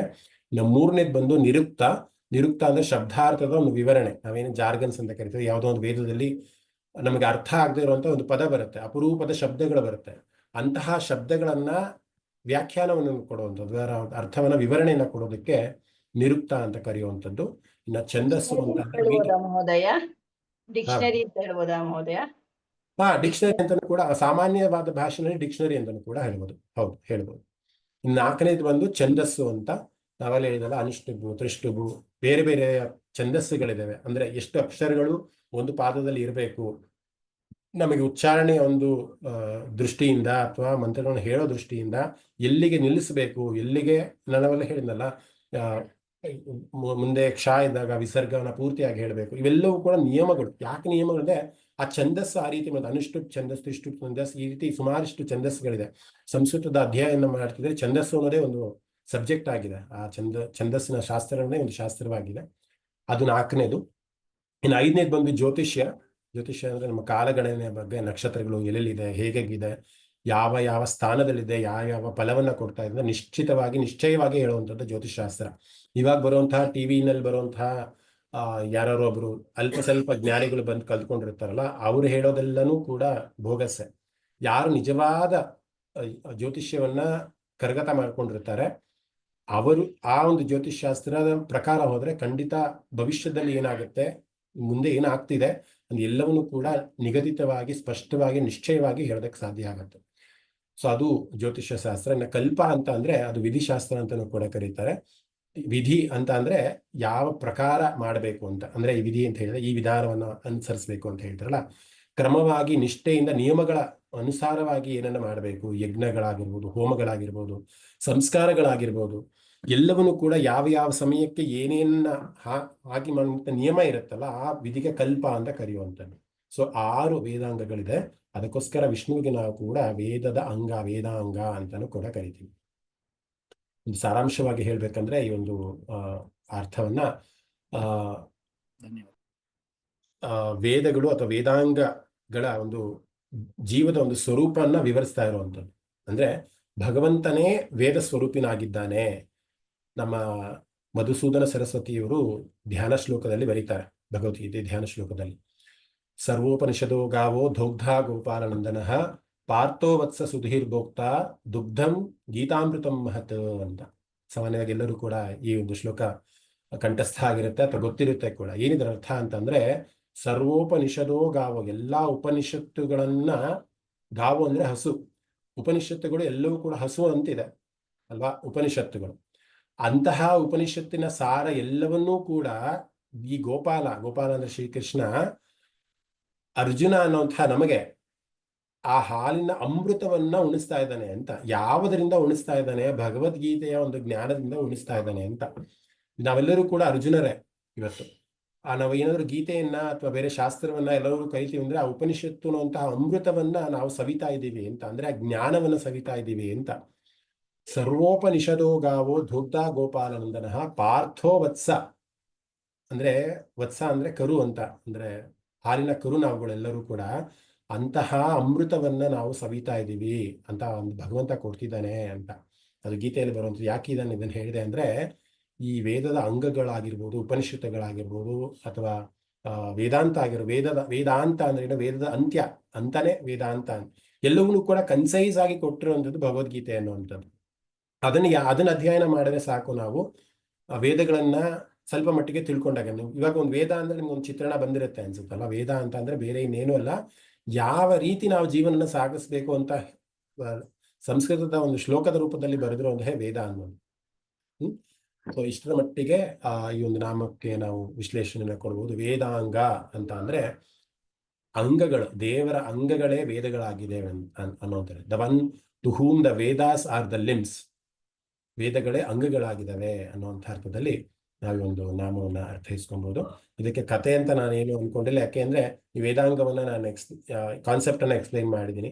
ಶಿಕ್ಷಾ, ವ್ಯಾಕರಣ, ನಿರುಕ್ತ, ಛಂದಸ್ಸು, ಜ್ಯೋತಿಷ್ಯ, ಕಲ್ಪ ಅನ್ನುವಂಥದ್ದು ಏನೇನು ಅಂತಾನು ಕೂಡ ಹೇಳಿದ್ವಿ. ಇದನ್ನ ಅರ್ಥ ಮಾಡ್ಕೊಂಡ್ರೆ ನಿಮ್ಗೆ ಈ ಒಂದು ನಾಮ ಚೆನ್ನಾಗಿ ಅರ್ಥ ಆಗ್ತಾ ಹೋಗುತ್ತೆ ಅನ್ನೋ ನಿಟ್ಟಿನ. ನಾವು ಮುಂದಿನ ನಾಮಕ್ಕೆ ಹೋಗೋಣ. ಎಲ್ಲರಿಗೂ ಅರ್ಥ ಆಗ್ತಿದ್ಯಾ? ಬೋರ್ ಹೊಡಿತಾ ಇದೆಯಾ ಯಾರಿಗಾದ್ರು? ಇಲ್ಲ ಮಹೋದಯ, ವಿಷಯಗಳನ್ನ ಅರ್ಥ ಇದ್ದೀರಾ ಮಹೋದಯ, ಬೋರ್ ಆಗಲ್ಲ ಮಹೋದಯ ವಿಷಯಗಳು. ಆಗ್ಲಿ. ಮುಂದಿನ ನಾಮ ವೇದವಿತ್ ಅನ್ನೋದು. ನಿಮ್ಗೆ ಸಾಮಾನ್ಯವಾಗಿ ಈ ನಾಮ ಆಲ್ರೆಡಿ ಇದೇ ಶ್ಲೋಕದಲ್ಲಿ ಬಂದು ಹೋಗಿದೆ. ಅಂದ್ರೆ ಇದೇ ಶ್ಲೋಕದಲ್ಲಿ 2 ಬಾರಿ ವೇದವಿತ್ ಅನ್ನುವಂತಹ ಒಂದು ನಾಮ ಬಂದು ಹೋಗಿದೆ ಅಲ್ವಾ. ಅಲ್ಲಿ ವೇದವಿತ್ ಅನ್ನೋಂಥ ಅರ್ಥ ಬೇರೆ ಆಗಿರುತ್ತೆ, ಇಲ್ಲಿ ವೇದವಿತ್ ಅನ್ನುವಂತಹ ಅರ್ಥ ಬೇರೆ. ಈ ವಿಷ್ಣು ಸಹಸ್ರನಾಮದಲ್ಲಿ ಸಾಮಾನ್ಯವಾಗಿ ಒಂದೇ ನಾಮಗಳು ಒಂದು ಸ್ವಲ್ಪ ಭಿನ್ನವಾಗಿ ಇರ್ತವೆ, ಆದ್ರೆ ಅದರ ಅರ್ಥಗಳು ಬೇರೆ ಇರ್ತವೆ. ಈಗ ಹೇಗೆ ಅಂದ್ರೆ, ನನ್ನ ಹೆಸರು ದಿನೇಶ ಅಂತ, ದಿನೇಶ ಅಂದ್ರೆ ಸೂರ್ಯ ಅಂತ ಅರ್ಥ. ನೀವೀಗ ಬೇರೆ ಈಗ ಮಿತ್ರ ಅಂತ ಅಂದ್ರೆ ಮಿತ್ರ ಅಂದ್ರೂ ಕೂಡ ಅದಕ್ಕೆ ಸೂರ್ಯನ ಇನ್ನೊಂದು ಹೆಸರೇ ಅಲ್ವಾ. ಆದ್ರೆ ಅಲ್ಲಿ ಅರ್ಥ ಸಮಾನವಾದರೂ ಕೂಡ ನಾಮಗಳು ಬೇರೆ ಇರುತ್ತೆ, ಅಥವಾ ನಾಮ ಸಮಾನವಾದರೂ ಕೂಡ ಅರ್ಥಗಳು ಬೇರೆ ರೀತಿ ಇರುತ್ತೆ. ಸೊ ಹಾಗೆ ಒಂದೊಂದು ನಾಮಕ್ಕೂ ಕೂಡ ಸಮಾನವಾದ ಅರ್ಥನೇ ಇರಬೇಕು ಅನ್ನೋದು ಖಂಡಿತ ಏನಿಲ್ಲ. ಸೊ ವೇದವಿತ್ ಅಂದ್ರೆ ಇಲ್ಲಿ ವೇದವನ್ನ ಅಲ್ಲಿ ಮುಂಚಿನ ಇದೇ ಶ್ಲೋಕದಲ್ಲಿ ಪ್ರಾಬ್ಲಿ ಎಷ್ಟನೇ ಶ್ಲೋಕ ಗೊತ್ತಿಲ್ಲ ನನಗೆ, 3ನೇದೋ 4ನೇದೋ ಅನ್ಸುತ್ತೆ ವೇದವಿತ್ ಅಂತ ಬಂದಿದ್ದು. 20ನೇ ಶ್ಲೋಕ ಆಗಿರುತ್ತೆ. ವೇದವಿತ್ ಅಂದ್ರೆ ವೇದವನ್ನ ಚೆನ್ನಾಗಿ ಅರ್ಥಕೊಂಡವನು, ನಿಜವಾಗ್ಲೂ ತಿಳಿದವನು ಅಂತಹ ಅರ್ಥದಲ್ಲಿ ವೇದವಿತ್ ಅಂತ ನಾವು ಅದನ್ನ ಅರ್ಥೈಸ್ಕೊಂಡ್ವಿ. ಯಾರು ವೇದವನ್ನ ಚೆನ್ನಾಗಿ ಅರ್ಥ ಮಾಡ್ಕೊಂಡಿರ್ತಾರೋ ಅಥವಾ ವೇದ ಸಾರವನ್ನ ತಿಳ್ಕೊಂಡಿರ್ತಾರೋ ಅಂಥವನಿಗೆ ವೇದವಿತ್ ಅಂತ. ಯಥಾವತ್ ವೇದಂ ವೇದಾರ್ಥಂ ಚ ವೇತ್ತಿ ಇತಿ ವೇದವಿತ್ ಅಂತ ಶಂಕರರು ಹೇಳ್ತಾರೆ. ಯಥಾವತ್ತಾಗಿ ವೇದವನ್ನ ಇರೋ ರೀತಿಯಾಗಿ ಅರ್ಥೈಸ್ಕೊಂಡು ಯಾರು ಅದನ್ನ ಅಂತರ್ಗತವನ್ನ ಮಾಡ್ಕೊಂಡಿರ್ತಾರೆ, ಅರ್ಥವನ್ನ ತಿಳ್ಕೊಂಡಿರ್ತಾರೆ, ಅಂಥವರಿಗೆ ವೇದವಿತ್ ಅಂತ ಹೇಳಿದ್ವಿ ಅಂತ ನಾವು ಆಲ್ರೆಡಿ ಇದನ್ನ ತಿಳ್ಕೊಂಡ್ವಿ. ಅದಾದ್ಮೇಲೆ ಅವ್ಯಂಗ ಬಂತು, ಅದಾದ ನಂತರ ವೇದಾಂಗ ಬಂತು, ಮತ್ತೆ ಇದೇ ಶ್ಲೋಕದಲ್ಲಿ ವೇದವಿತ್ ಅಂತ ಬಂದಿದೆ. ಸೊ ಏನು ವೇದವಿತ್ ಅಂದ್ರೆ, ಈ ಒಂದು ಅರ್ಥದಲ್ಲಿ ವೇದವಿತ್ ಅಂದ್ರೆ ಏನು ಅನ್ನೋದನ್ನ ಹೇಳಿದ್ರೆ, ಈ ವೇದ ಮಂತ್ರಗಳೆಲ್ಲ ಏನಿದೆ ಅದು ಯಾಕೋಸ್ಕರ ಇದೆ, ಯಾರ ಒಂದು ಪ್ರಯೋಜನಕ್ಕೋಸ್ಕರ ಈ ಒಂದು ವೇದಗಳಿದೆ, ಅದನ್ನ ಯಾರ ಒಂದು ಪ್ರಯೋಜನಕ್ಕೋಸ್ಕರ ವೇದಗಳ ಒಂದು ಸೃಷ್ಟಿ ಆಯಿತು, ಅಥವಾ ವೇದಗಳನ್ನ ಹೇಳಿದ್ರೆ ನಿಯಮಗಳು ಅಂತ ಅಲ್ವಾ. ನಿಯಮಗಳು ಅಂದ್ರೆ ಯಾವ ರೀತಿ ನಾವು ಬದುಕಬೇಕು, ಯಾವ ರೀತಿ ಆಚರಣೆಯನ್ನ ಮಾಡಬೇಕು, ಯಾವ ರೀತಿ ನಮ್ಮ ದೈಹಿಕವಾಗಿ ಮಾನಸಿಕವಾಗಿ ಎಲ್ಲರೂ ಕೂಡ ಹೇಗೆ ಇಟ್ಕೊಂಡಿರ್ಬೇಕು ಅನ್ನೋದೇ ವೇದವಿತ್ತಲ್ಲ. ವೇದಾನ್ ವಿಂತೆ ವಿಚಾರಯತಿ ಇತಿ ವೇದವಿತ್ ಅಂತ ಹೇಳಿದ್ರು ಶಂಕರರು. ಅಂದ್ರೆ ವಿಚಾರಯತಿ ಈ ರೀತಿ ಇದೆಯಲ್ಲ ಅಂತ ಅದನ್ನ ವಿಚಾರ ಮಾಡುವಂಥದ್ದು. ವೇದ ಈ ರೀತಿ ಇದೆಯಲ್ಲ, ನಾನು ಯಾವ ರೀತಿ ಇದ್ದೀನಿ, ನಾನು ಯಾವ ರೀತಿ ಸರಿ ಹೋಗ್ಬೇಕು, ನಾನು ಇವತ್ತು ಹೀಗಿದ್ದೀನಿ, ನಾಳೆ ನಾನು ಹೇಗಾಗಬೇಕು, ಅದು ಆಗೋದ್ರಿಂದ ನನಗೆ ಯಾವ ರೀತಿಯ ಪ್ರಯೋಜನ ಇದೆ, ಯಾವ ರೀತಿಯ ಫಲ ಇದೆ ಅನ್ನೋದನ್ನ ಅರ್ಥ ಮಾಡ್ಕೊಳ್ಳೋದಕ್ಕೆ ಈ ವೇದವಿತ್ ಅಂತಾರೆ. ಅವಾಗಿನ ವೇದವಿತ್ ಅಂದ್ರೆ ಮುಂಚೆ 2 ನಾಮಗಳ ಮುಂಚೆ ಬಂದಂತಹ ವೇದವಿತ್ ಏನಂದ್ರೆ, ವಿಷ್ಣು ವೇದವನ್ನ ಅರ್ಥ ಮಾಡ್ಕೊಂಡಿದ್ದಾನೆ, ಅವನು ವೇದ ಸ್ವರೂಪ, ಅವನೇ ವೇದ ಆಗಿದ್ದಾನೆ ಅಂದ್ರೆ ನಾವು ಅರ್ಥೈಸ್ಕೊಂಡ್ವಿ.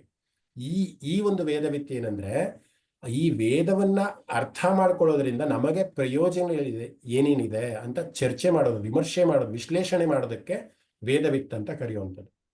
ಅದಕ್ಕೆ ಸುಮಾರಷ್ಟು ಸಂತರು ನಮಗೆ ಬಂದು ಹೋದ್ರು. ವೇದವ್ಯಾಸರು ಬಂದರು, ವೇದಗಳನ್ನ 4 ವಿಂಗಡಣೆ ಮಾಡಿಕೊಟ್ಟು ಹೋದ್ರು. ಈ ರೀತಿಯಾಗಿ ವಿಂಗಡಣೆ ಮಾಡಿ ಸುಲಭವಾಗಿ ನಿಮ್ಗೆ ಅರ್ಥ ಆಗತ್ತೆ ಅಂತ. ದತ್ತಾತ್ರೇಯರು ಬಂದರು, ದಕ್ಷಿಣಾಮೂರ್ತಿಯವರು, ಇವರೆಲ್ಲ ಸಂತರು, ವಿದ್ವಾಂಸರು, ಗುರುಗಳು ಎಲ್ಲರೂ ಬಂದು ಈ ವೇದವನ್ನ ಅರ್ಥೈಸ್ಕೊಂಡು, ನೀ ಈ ರೀತಿ ಇರಪ್ಪ, ಈ ರೀತಿ ಇದ್ರೆ ನಿನಗೆ ಮುಕ್ತಿ ಸಿಗತ್ತೆ, ನೀನು ಈ ರೀತಿ ಆಚರಣೆ ಮಾಡು, ಈ ರೀತಿ ನೀನು ಸಂಸಾರವನ್ನು ಮಾಡು, ಈ ರೀತಿ ನೀನು ಕಾರ್ಯಪ್ರವೃತ್ತನಾಗು, ನಿಷ್ಠೆ ಆಗಿರು, ಸತ್ಯವಂತನಾಗಿರು, ಮೋಸ ಮಾಡಬೇಡ, ನೀನು ಧರ್ಮನಿಷ್ಠನಾಗಿರು, ವ್ಯಭಿಚಾರ ಮಾಡಬೇಡ, ಎಲ್ಲವನ್ನೂ ಕೂಡ ಹೇಳಿ ಹೇಳಿ ಹೇಳಿ ಹೇಳಿ ಮನುಷ್ಯನ ಪರಿಪಕ್ವವಾಗಿ ಮಾಡುವಂತಹ ಒಂದು ಕಾರ್ಯವನ್ನ ಮಾಡುವಂಥದ್ದೇ ವೇದವಿತ್ ಅನ್ನುವಂಥದ್ದು. ಅಂದ್ರೆ ವೇದಗಳನ್ನ ಚರ್ಸುವಂಥದ್ದು ಅಥವಾ ವಿಶ್ಲೇಷಣೆ ಮಾಡುವಂಥದ್ದು, ಅದನ್ನ ಪ್ರಯೋಜನಶೀಲವಾಗಿ ಮಾಡುವಂಥದ್ದಕ್ಕೆ ವೇದವಿತ್ ಅನ್ನುವಂಥದ್ದು. ಆವಾಗ 2 ನಾಮಗಳಿಗೂ ನಿಮಗೆ ಡಿಫರೆನ್ಸ್ ಗೊತ್ತಾಯ್ತು ಅನ್ಸುತ್ತೆ. ಆವಾಗ 2 ನಾಮಗಳ ಮುಂಚೆ ಬಂದಂತಹ ವೇದವಿತ್ಗೆ ಅರ್ಥ ಏನಂತ ಅಂದ್ರೆ, ಯಾರು ವೇದಗಳನ್ನ ಚೆನ್ನಾಗಿ ಅರ್ಥ ಮಾಡಿಕೊಂಡು ವೇದದ ಅಂಶಗಳನ್ನ ಹೊಂದಿರುವಂತಹ ಪುರುಷೋತ್ತಮನಿಗೆ ಅಥವಾ ಶ್ರೀಮನ್ ನಾರಾಯಣನಿಗೆ ನಾವು ವೇದವಿತ್ ಅಂತ ಕರೆದ್ವಿ. ಇಲ್ಲಿನ ವೇದವಿತ್ಗೆ ನಾವೇನು ಅರ್ಥೈಸ್ಕೊಬೇಕು ಅಂತ ಅಂದ್ರೆ, ವೇದಾನ್ ವಿಂತೆ ವಿಚಾರಯತಿ ಇತಿ ವೇದವಿತ್. ವೇದಗಳಿದೆ, ಅದು ಶ್ರೀಮನ್ ನಾರಾಯಣನೇ ವೇದ ಅಂತ, ಅದಕ್ಕೆ ವೇದ ಅಂತ ಒಂದು ನಾಮ ಬಂತು ಅಲ್ಲಿ ಅಲ್ವಾ. ಆದ್ರೆ ಇಲ್ಲಿ ವಿಚಾರ ಮಾಡ್ಬೇಕಲ್ವಾ, ನಾವು ಬ್ಲೈಂಡ್ ಆಗಿ ತಗೊಂಡ್ಬಿಡಕ್ಕಾಗತ್ತಾ ವೇದವನ್ನ ಇರೋವಂಥದ್ದನ್ನ? ಯಾಕೆ ವಿಚಾರ ಮಾಡಬೇಕು? ಅದರಿಂದ ನಮ್ಗೆ ಪ್ರಯೋಜನ ಆಗತ್ತಾ? ಅದು ನಿಜಾನ? ಅದು ಸಾರ್ಥಕ ಆಗಿದ್ಯಾ? ಮುಕ್ತಿ ಅನ್ನೋದು ಇದೆಯಾ? ನಿಜವಾಗ್ಲೂ ಪರಮಾತ್ಮನ ಸ್ಮರಣೆ ಮಾಡೋದ್ರಿಂದ, ಜಪಿಸೋದ್ರಿಂದ ನಮ್ಗೆ ಆನಂದ ಸಿಗತ್ತಾ ಅನ್ನುವಂತಹ ವಿಶ್ಲೇಷಣೆ ಮಾಡಿ ಅದನ್ನ ಅರ್ಥೈಸ್ಕೊಳ್ಳೋದಿರುತ್ತಲ್ಲ, ಅರ್ಥೈಸ್ಕೊಂಡು ನಾವು ಪ್ರಜ್ಞಾವಂತರಾಗೋದಿರುತ್ತಲ್ಲ, ಆ ಒಂದು ಚೇಂಜ್ಗೆ ಅಥವಾ ಆ ಒಂದು ಬದಲಾವಣೆಗೆ ನಾವು ವೇದವಿತ್ ಅಂತ ಕರೆಯೋದು. ಸೊ ಯಾಕೆ ವಿಷ್ಣುವಿನ ನಾಮ ಇದಾಗಿದೆ ಅಂತಂದ್ರೆ, ವಿಷ್ಣುವಿನ ಸ್ವರೂಪದಲ್ಲಿ ಗುರುಗಳು ಬಂದಿದ್ದಾರೆ ನಮ್ಗೆ. ಯಾರು? ವೇದವ್ಯಾಸರು ಬಂದಿದ್ದಾರೆ, ದತ್ತಾತ್ರೇಯರು ಬಂದಿದ್ದಾರೆ, ದಕ್ಷಿಣಾಮೂರ್ತಿ ಬಂದಿದ್ದಾರೆ, ದೊಡ್ಡ ದೊಡ್ಡ ವಿದ್ವಾಂಸರು ಬಂದಿರಿದ್ದಾರೆ. ನಾವೆಲ್ಲ ಸಾಮಾನ್ಯ ಹುಳು ಮಾನವರು, ನಾವೇನೋ ಸ್ವಲ್ಪ ಕಲ್ತು ಬಿಟ್ಟಿದೀವಿ ಅಂದ ತಕ್ಷಣ ನಾವೇನೋ ದೊಡ್ಡ ಪಂಡಿತರು ಅಂತ ಅನ್ಕೊಂಡ್ಬಿಡ್ತೀವಿ. ಆದ್ರೆ ಅವತಾರ ಪುರುಷರಾಗಿ ಬಂದು ಗುರುಗಳಾಗಿ ನಮ್ಗೆಲ್ಲರೂ ಕೂಡ ಈ ರೀತಿ ನೀನು ಜೀವನವನ್ನು ಸಾಗಿಸ್ಬೇಕು, ಈ ರೀತಿ ನೀನು ಸಾಗಿಸೋದ್ರಿಂದ ನಿನಗೆ ಮುಕ್ತಿ ಸಿಗತ್ತೆ ಅನ್ನುವಂತಹ ಅರ್ಥದಲ್ಲಿ ಬಂದು ನಮಗೆಲ್ಲರೂ ಕೂಡ ಜ್ಞಾನಧಾರೆಯನ್ನ ಹರಿಸುವರಲ್ಲಿ ಪರಮಾತ್ಮನ ಅಂಶವನ್ನ ಇಟ್ಕೊಂಡ್ ಬಂದಿರ್ತಾರಲ್ಲ, ಅಂಥವರಿಗೆ ವೇದವಿತ್ ಅಂತ ಕರೆಯುವಂತ. ಅಂದ್ರೆ ಅಲ್ಲಿ ದೇಹ ರೂಪಿಯಾಗಿ, ಈಗ ರಾಮ ಕೃಷ್ಣ ಇವೆಲ್ಲರೂ ಕೂಡ ಅವರೇ ಅಲ್ವಾ. ಈಗ ಕೃಷ್ಣ ಬಂದು ಭಗವದ್ಗೀತೆ ಹೇಳ್ಕೊಟ್ಟ, ಸಮಾಜಕ್ಕೆ ಕೊಟ್ಟು ಹೋದ. ಅದನ್ನು ಸ್ವಲ್ಪ ವಿನ್ಯಾಸವನ್ನು ಮಾಡಿದ್ರು ವೇದವ್ಯಾಸರು ಈ ರೀತಿ ಕೃಷ್ಣ ಹೇಳ ಅನ್ನುವಂಥ. ಅದಕ್ಕೆ ಕಥೆ ಮುಖಾಂತರ ಈ ಒಂದು ನಾಮವನ್ನ ನಾವು ಅರ್ಥೈಸ್ಕೊಂತೀವಿ ಅಂತಂದ್ರೆ, ನಾನಿವತ್ತು ಆ ದಕ್ಷಿಣಾಮೂರ್ತಿಯ ಒಂದು ಕಥೆಯನ್ನ ನಿಮಗೆ ಹೇಳಬೇಕು ಅಂತ ಅನ್ಕೊಂಡೆ. ಯಾಕೆ ದಕ್ಷಿಣಾಮೂರ್ತಿ ಅಂತ ಅನ್ಕೊಂಡೆ, ಕಥೆಯನ್ನು ಆರಿಸ್ಕೊಂಡೆ ಅಂತ ಅಂದ್ರೆ, ವೇದವಿತ್ ಅನ್ನೋದರಲ್ಲಿ ದಕ್ಷಿಣಾಮೂರ್ತಿ ಒಂದು ಅವತಾರನೂ ಕೂಡ, ಅಂದ್ರೆ ಈ ಶಿವನ ಒಂದು ಅವತಾರನೇ ದಕ್ಷಿಣಾಮೂರ್ತಿ ಅನ್ನೋದು. ದಕ್ಷಿಣ ಮುಖವಾಗಿ ಕೂತು ಅವನು ಬ್ರಹ್ಮಮಾನಸ ಪುತ್ರರಿಗೆ ಒಂದು ಪಾಠವನ್ನ ಮಾಡ್ತಾನೆ. 4 ಜನ ಬ್ರಹ್ಮಮಾನಸ ಪುತ್ರರಿರ್ತಾರೆ. ಅವರ ಹೆಸರು ನಿಮ್ಗೆ ಆಲ್ರೆಡಿ ಸುಮಾರಷ್ಟು ಕಥೆಗಳಲ್ಲಿ ಬಂದು ಹೋಗಿದೆ. ಸನಕ, ಸನಂದನ, ಸನಾತನ ಮತ್ತೆ ಸನತ್ ಕುಮಾರ ಅಂತಹ 4 ಬ್ರಹ್ಮನ ಮಾನಸ ಪುತ್ರರು. ಮಾನಸ ಅಂದ್ರೆ ಮನಸ್ಸಿನಲ್ಲಿ ನಮ್ಗೆ ಈ ರೀತಿ ಪುತ್ರರು ಬೇಕು ಅಂತ ಮನಸ್ಸಿನ ಸಂಕಲ್ಪದಿಂದ ಹುಟ್ಟದಂತವರಿಗೆ ಮಾನಸ ಪುತ್ರರು ಅಂತ ಕರೆಯುವಂಥ. ಈ 4 ಮಾನಸ ಪುತ್ರರು ಜನನ ಆದಾಗ ಅವರು ಗುರುಗಳ ಒಂದು ಅನ್ವೇಷಣೆಗೆ ಹೋಗ್ತಾರೆ. ಅಂದ್ರೆ ಗುರುಗಳು ನಮಗೆ ಸಿಗ್ಬೇಕು, ನಾವು ಜ್ಞಾನವನ್ನು ಸಂಪಾದನೆ ಮಾಡಬೇಕು, ನಮ್ಮ ಹುಟ್ಟಿನ ಕಾರಣ ಏನು, ಯಾಕೆ ನಮ್ಮ ಸೃಷ್ಟಿ ಆಯಿತು, ಈ ಸೃಷ್ಟಿ ಯಾಕೆ ಈ ರೀತಿ ಇದೆ, ಇದು ಗಂಡು, ಇದು ಹೆಣ್ಣು, ಇದು ಆತ್ಮ, ಇದು ಭೇದ ಏನಿದು, ಇದು ತಿಳ್ಕೊಬೇಕು, ಜ್ಞಾನವನ್ನು ಪಡ್ಕೊಬೇಕು ಅನ್ನುವಂಥ ನಿಟ್ಟಿನಲ್ಲಿ ಸುಮಾರಷ್ಟು ಕಾಲ ಅವರು ಗುರುಗಳನ್ನ ಹರಿಸಿ ಹೋಗ್ತಾರೆ. ಆದ್ರೆ ಎಷ್ಟೋ ಗುರುಗಳು ಸಿಗ್ತಾರೆ ಅವ್ರಿಗೆ, ಅವರೆಲ್ಲ ಹೇಳ್ತಾರೆ ವೇದದಲ್ಲಿ ಈ ರೀತಿ ಬರುತ್ತೆ, ಉಪನಿಷತ್ತಲ್ಲಿ ಈ ರೀತಿ ಬರುತ್ತೆ, ಇದು ಅಂತ. ಆದ್ರೆ ಅವ್ರಿಗೇಕೋ ಒಂದು ಸಮಾಧಾನ ಅನ್ನೋದಿಲ್ಲ. ಅಂದ್ರೆ ಎಷ್ಟೋ ಜನಕ್ಕೆ ಇರುತ್ತಲ್ಲ, ಒಂದು ದ್ವಂದ್ವ ಅನ್ನೋದಿರುತ್ತೆ. ಒಂದು ಕಾನ್ಸೆಪ್ಟ್ ಅರ್ಥ ಮಾಡ್ಕೊಂಡು ಕೂಡ, ಇವತ್ತು ನಾನು ಪಾಠ ಮಾಡ್ತಿದ್ದೀನಿ ಅಥವಾ ಏನೋ ಹೇಳ್ತೀನಿ ಕೂಡ, ಆದ್ರೂ ಯಾರೋ ಎಷ್ಟೋ ಜನ ಮನಸ್ಸಿರುತ್ತೆ, ದಿನೇಶ್ ಮಹೋದಯ ಏನು ಹೇಳ್ತಾರೆ, ಅವ್ರಿಗಿಂತ ಇನ್ನೂ ಚೆನ್ನಾಗಿರೋ ಎಷ್ಟೋ ಜನ ಹೇಳ್ತಾರೆ. ಆದ್ರೆ ಸಮಾಧಾನ ಆಗೋದಿಲ್ಲ. ಆಗ್ಬೇಕು ಅಂತಾನೂ ಏನೂ ಇಲ್ಲ ಅಲ್ವಾ, ನಾನು ಹೇಳಿದ್ದೆ ಅಂತಿಮ ಅಂತಾನೂ ಏನೂ ಇಲ್ಲ. ಸೊ ಹಾಗೆ ಈ ಸನತ್ ಕುಮಾರರಿಗೂ ಕೂಡ ಅದೇ ರೀತಿಯ ಒಂದು ಜಿಜ್ಞಾಸು ಇರುತ್ತೆ. ಜಿಜ್ಞಾಸು ಅಂದ್ರೆ ಇನ್ನೂ ಕಲಿಬೇಕು, ಇನ್ನೂ ಅರ್ಥ ಮಾಡ್ಕೊಬೇಕು, ಏನೋ ಸಾಲದು, ನಾವು ಕಲ್ತಿರೋದು ಏನು, ಈ ಗುರುಗಳಿಂದ ನಮಗೆ ಬಂದಿರೋ ವಿದ್ಯೆ ನಮ್ಗೆ ಯಾಕೋ ತೃಪ್ತಿಕರ ಆಗ್ತಾ ಇಲ್ಲ, ನಮ್ಗೆ ಇನ್ನೂ ಹಸಿವಿದೆ, ಜ್ಞಾನದ ಹಸಿವಿದೆ, ಪರಮಾತ್ಮನ ಇನ್ನೂ ಚೆನ್ನಾಗಿ ತಿಳ್ಕೊಬೇಕು, ಅವನ ರೂಪ ಹೇಗಿರುತ್ತೆ, ಅವನ ಗುಣ ಹೇಗಿರುತ್ತೆ, ಯಾಕೆ ಈ ಸೃಷ್ಟಿಯನ್ನು ಮಾಡ್ದ, ಈ ಸೃಷ್ಟಿ ಮಾಡೋದ್ರಿಂದ ಅವನಿಗೇನು ಉಪಯೋಗ, ನಮ್ಮನ್ನ ಯಾಕೆ ಹುಟ್ಟಿಸಿದಾನೆ, ಇವೆಲ್ಲ ಪ್ರಶ್ನೆಗಳನ್ನು ಮಾಡಿ ಮಾಡಿ ಮಾಡಿ ಮಾಡಿ ಮಾಡಿ ಮಾಡಿ ಈ 4 ಜನ ಸನತ್ ಕುಮಾರರಿಗೆ ಒಂದು ಬಾರಿ ಉತ್ತರನೇ ಸಿಗ್ಲಿಲ್ಲ ಅಂತ. ಎಲ್ಲಾ ದೇವತೆಗಳನ್ನ, ಗುರುಗಳನ್ನ ಎಲ್ಲರನ್ನೂ ಕೂಡ ಭೇಟಿಯನ್ನ ಮಾಡಿ ಬರ್ತಾರೆ. ಅವ್ರಿಗೆ ಒಂದು ಸಮಂಜಸವಾದಂತಹ ಒಂದು ಉತ್ತರ ಅವ್ರಿಗೆ ಸಿಗೋದೇ ಇಲ್ಲ. ಕಡೆಗೆ ಅವರು ಕೈಲಾಸಕ್ಕೆ ತೆರಳುತ್ತಾರೆ. ಕೈಲಾಸಕ್ಕೆ ತೆರಳಿ ಶಿವನನ್ನ ಭೇಟಿ ಮಾಡ್ತಾರೆ. ಶಿವನನ್ನ ಭೇಟಿ ಮಾಡಿ ಅವರು ನಮಗೆ ಪರಮ ಜ್ಞಾನದ ಒಂದು ಸಾಕ್ಷಾತ್ಕಾರ ನಮ್ಗೆ ಆಗ್ಬೇಕಾಗಿದೆ, ದಯಮಾಡಿ ನೀವು ನನಗೆ ಒಳ್ಳೆಯ ಗುರುಗಳ ಬಗ್ಗೆ ಒಂದು ಇದು ಮಾಡಿ ಅಂದಾಗ, ಶಿವನೇ ದಕ್ಷಿಣಾಮೂರ್ತಿ ರೂಪದಲ್ಲಿ, ಅಂದ್ರೆ ನೀವು ಸಾಮಾನ್ಯವಾಗಿ ನೋಡಿರ್ತೀರಾ ಅನ್ಸುತ್ತೆ, ದೇವಸ್ಥಾನಗಳಲ್ಲಿ ದಕ್ಷಿಣ ಮುಖವಾಗಿ ಒಂದು ಮೂರ್ತಿನ ಸ್ಥಾಪನೆ ಮಾಡಿರ್ತಾರೆ. ದಕ್ಷಿಣಾಮೂರ್ತಿ ಅನ್ನುವಂತಹ ಒಂದು ಮೂರ್ತಿ ಆಗಿರುತ್ತೆ. ಅದರ ರೂಪ ಯಾವ ರೀತಿ ಇರುತ್ತೆ ಅಂದ್ರೆ, ಒಂದು ಕಾಲನ್ನ ಇನ್ನೊಂದು ಮಂಡಿಯ ಮೇಲೆ ಮಡಚ್ಕೊಂಡು ಇಟ್ಕೊಂಡಿರುವಂತಹ ಒಂದು ರೂಪ ಇರುತ್ತೆ. ಸಾಮಾನ್ಯವಾಗಿ ನೀವು ನೋಡಿದಾಗ ಜ್ಞಾನ ಮುದ್ರೆಯನ್ನ ಧರಿಸಿರ್ತಾರೆ, ಅಕ್ಷರದ ಮಾಲೆಯನ್ನ ಹಾಕೊಂಡಿರ್ತಾರೆ, ವೇದದ ಪುಸ್ತಕವನ್ನ ಕೈಯಲ್ಲಿ ಇಟ್ಕೊಂಡಿರ್ತಾರೆ. ಒಂದು ಡಮರುಗನು ಕೂಡ, ತ್ರಿಶೂಲ ಮತ್ತೆ ಡಮರುಗಳು ಅವನ ಮುಖ ತುಂಬಾ ಶಾಂತ ಚಿತ್ತವಾಗಿ ಇರುತ್ತೆ. ಎಂತಹ ಮೂರ್ತಿ ನಿಮ್ಗೆ ಕಂಡ್ರೆ ಅದು ದಕ್ಷಿಣಾಮೂರ್ತಿ ಅಂದ್ರೆ, ಅದು ದಕ್ಷಿಣ ಮುಖವಾಗಿ ಸ್ಥಾಪನೆಯನ್ನ ಮಾಡಿರ್ತಾರೆ ಸಾಮಾನ್ಯವಾಗಿ. ಸೊ ಶಿವ ಈ 4 ಜನ ಸನಕ, ಸನಂದನ, ಸನಾತನ, ಸನತ್ ಕುಮಾರ ಅಂತಹ 4 ಜನ ಈ ಬ್ರಹ್ಮಮಾನಸ ಪುತ್ರರಿಗೆ ಮೌನವಾಗಿ ನಾವೆಲ್ಲರೂ ಕೂಡ ಪಾಠ ಮಾಡ್ಬೇಕಂದ್ರೆ ಹೇಗ್ ಮಾಡ್ತೀವಿ ಅಂತಂದ್ರೆ, ಬಾಯಿಂದ ಹೇಳಿ, ಈಗ ನಾನು ಪಾಠ ಮಾಡ್ತೀನಿ ಅಂದ್ರೆ ನನ್ನ ಬಾಯಿಂದ ಉಸಿರಿನ ಒಂದು ಸಹಾಯವನ್ನ ತಗೊಂಡು ಮನಸ್ಸಿನಲ್ಲಿ ಇರೋದನ್ನ ಮಾತಿನ ಮುಖಾಂತರ ಹೇಳ್ತೀನಿ, ನೀವು ಕಿವಿ ಮುಖಾಂತರ ಕೇಳ್ತಾ ಇದ್ದೀರಾ. ಇಲ್ಲಿ ಯಾವ ರೀತಿಯ ಪಾಠ ಆಯ್ತು ಅಂತ ಅಂದ್ರೆ, ಮೌನೋಪದೇಶ ಅಂದ್ರೆ ಮೌನವಾಗಿ ಬರೀ ಒಬ್ರಿಗೊಬ್ರು ಕಣ್ಣಲ್ಲಿ ನೋಡ್ತಾನೆ ಜ್ಞಾನದೊಂದು ಟ್ರಾನ್ಸ್ಫರ್ ಆಯ್ತು ಅಂತ. ಅಂದ್ರೆ ಆ ದಕ್ಷಿಣಾಮೂರ್ತಿ ಎನ್ನುವಂತಹ ಶಿವನ ಅವತಾರ ಏನಿದೆ, ಮೌನದಿಂದಲೇ ಅವರಿಗೂ ಪಾಠವನ್ನ ಬೋಧಿಸ್ತಾರೆ. ಮತ್ತೆ ಇನ್ನೊಂದು ವಿಚಿತ್ರ ಏನಂತ ಅಂದ್ರೆ, ಈ ಗುರುಗಳನ್ನ ಹರಿಸಿ ಹೋಗ್ತಾ ಈ 4 ಜನ ಸನತ್ ಕುಮಾರ್ ಬ್ರಹ್ಮಮಾನಸ ಪುತ್ರರಿಗೆ ವಯಸ್ಸಾಗೋಗ್ತದೆ. ಅವ್ರು ಆಲ್ರೆಡಿ ವಯಸ್ಸಾಗಿ ನೆರೆ ಕೂದಲೆಲ್ಲ ಬಂದ್ಬಿಟ್ಟಿತ್ತಂತೆ. ಆದ್ರೆ ಈಶ್ವರನ ಸ್ವರೂಪನಾದಂಥವ್ರು ಬಹಳ ಯೌವನದಿಂದ ಕೂಡಿರ್ತಾರಂತೆ. ಅಂದ್ರೆ ಸಾಮಾನ್ಯವಾಗಿ ನಾವೇನ್ ನೋಡ್ತೀವಿ ಗುರುಕುಲಗಳಲ್ಲಿ ಅಥವಾ ಇದರಲ್ಲಿ ಅಂದ್ರೆ, ಗುರುಗಳು ತುಂಬಾ ವಯಸ್ಸಿಗಿರ್ತಾರೆ, ದೊಡ್ಡವರು ಇರ್ತಾರೆ, ಮಕ್ಕಳು ಚಿಕ್ಕ ಮಕ್ಕಳಾಗಿರ್ತಾರೆ, ಇನ್ನು ವಯಸ್ಸಿನಲ್ಲಿ ತುಂಬಾ ಚಿಕ್ಕವರಾಗಿರ್ತಾರೆ. ಆದ್ರೆ ಇಲ್ಲಿ ತದ್ವಿರುದ್ಧ, ಈ ಸನಂದನ, ಸನಾತನ, ಸನತ್ ಕುಮಾರರು ಬಹಳ ವಯಸ್ಸಾಗಿ ಶಿಷ್ಯಂದರಾಗಿ ಕೂತಿರ್ತಾರೆ. ದಕ್ಷಿಣಾಮೂರ್ತಿ ರೂಪದಲ್ಲಿರುವಂತಹ ಶಿವನು ಕೂಡ ಅವನು ಮೌನವಾಗಿ ಚೈತನ್ಯಮಯವಾಗಿ ಒಂದು ವಯಸ್ಸಿನ ಒಂದು ಇದನ್ನ ಇಟ್ಕೊಂಡು ಆ ವೃದ್ಧ ಆ ಮಾನಸಪುತ್ರರಿಗೆ ಪಾಠವನ್ನು ಮಾಡ್ತಾನೆ. ಇದು ದಕ್ಷಿಣಾಮೂರ್ತಿಯ ಒಂದು ಕತೆ. ಅನ್ಯತಾ ಮಹಾದಯ, ದಕ್ಷಿಣಾಮೂರ್ತಿ ಫೋಟೋ ನೋಡಿ. ಏನ್ ಹೇಳಿ? ದಕ್ಷಿಣಾಮೂರ್ತಿ ಫೋಟೋ ತೋರಿಸ್ತಾ ಇದ್ದೀನಿ. ಓ ಹೌದಾ? ಕಾಣಿಸ್ತಾ ಇಲ್ವಾ? ನೀವು ನಿಮ್ಮ ಮನೇಲೆ ತೋರಿಸ್ತಾ ಇದ್ದೀರಾ? ಓಕೆ. ಮನೆಯಿಂದ ತೋರಿಸ್ತಾ ಇದ್ದೀನಿ. ನನ್ನ ವಿಡಿಯೋ ಇದೆಯಲ್ಲ, ವಿಡಿಯೋ ಕಾಣಿಸ್ತಾ ಇದೆ ನೋಡಿ. ನೋಡಿ ಈ ಚಿತ್ರ ನಿಮ್ಮೆಲ್ಲರಿಗೂ ಕಾಣಿಸ್ತದೆ ಅನ್ಸುತ್ತೆ. ನಾನು ಒಂದು ದೊಡ್ಡದ್ ಮಾಡ್ತೀನಿ ನೋಡಿ. ಈ ಚಿತ್ರದಲ್ಲಿ ನೀವು ನೋಡ್ಬೇಕಂದ್ರೆ ಇದು ಶಿವನ ಅವತಾರ. ಕೈಯಲ್ಲಿ ವೇದ ಇದೆ, ಆಯ್ತಾ? ಮತ್ತೆ ಇನ್ನೊಂದು ಕೈಯಲ್ಲಿ ಡಮರುಗ ಇದೆ. ಮತ್ತೆ ಒಂದು ಕಾಲು ಮಂಡಿಯ ಮೇಲೆ ಹಾಸ್ಕೊಂಡು ಕೂತ್ಕೊಂಡೋಗಿದೆ. ಈ 4 ಜನರು ಈ 4 ಕುಮಾರರು, ಬ್ರಹ್ಮ ಮಾನಸ ಪುತ್ರರು. ಭಗಿನಿ ಇನ್ನು ಸ್ವಲ್ಪ ಮೇಲೆತ್ತಿ, ಅಲ್ಲಿ ಅಜ್ಞಾನ ಅನ್ನುವಂತಹ ಒಬ್ಬ ರಾಕ್ಷಸ ನೋಡಿ. ಅಲ್ಲಿ ಕೆಳಗಡೆ ನೀವು ನೋಡಿದ್ರೆ ಇದು ಯಾರು ಅಂದ್ರೆ ಅಜ್ಞಾನ. ಅಂದ್ರೆ ಅಜ್ಞಾನವನ್ನ ತುಳಿದು ವಿದ್ಯೆಯನ್ನ ಹೇಳ್ಕೊಡ್ತಾ ಇರುವಂತ ಈ ಅಜ್ಞಾನವಂತಹ ರಾಕ್ಷಸ. ನಮಗೂ ಕೂಡ ಈ ರಾಕ್ಷಸ ಇದ್ದಾನೆ. ಸೊ ನಾವ್ ಯಾರು ದಕ್ಷಿಣಾಮೂರ್ತಿಯನ್ನ ನಾವು ಸ್ಮರಣೆ ಮಾಡ್ತೀವಿ ಅಥವಾ ಧ್ಯಾನವನ್ನು ಮಾಡ್ತೀವಿ, ನಮ್ಗೆ ಈ ಅಜ್ಞಾನ ಒಂದು ಕಾಲು ಕೆಳಗಡೆ ಇರುತ್ತೆ ಅನ್ನೋವಂಥದ್ದು. ಸೊ ಬಹಳ ತುಂಬಾ ಧನ್ಯವಾದ ಭಗಿನಿ ತೋರಿಸೋದಕ್ಕೆ. ನೋಡಿ ಇದು ಶಿವನ ಒಂದು ದಕ್ಷಿಣಾಮೂರ್ತಿ ಅನ್ನುವಂಥದ್ದು.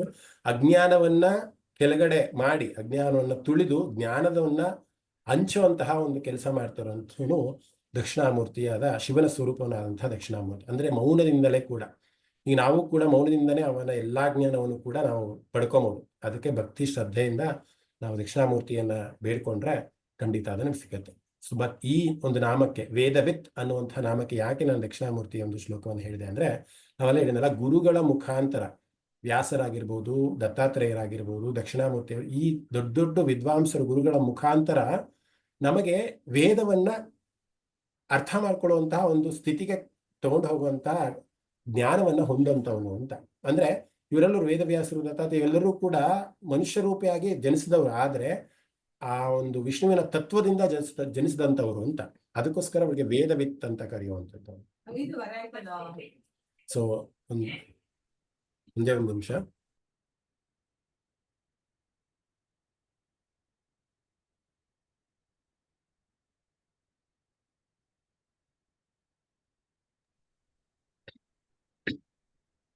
ಸೊ ಇನ್ನೊಂದು ನಾಮವನ್ನು ನೋಡೋಣ.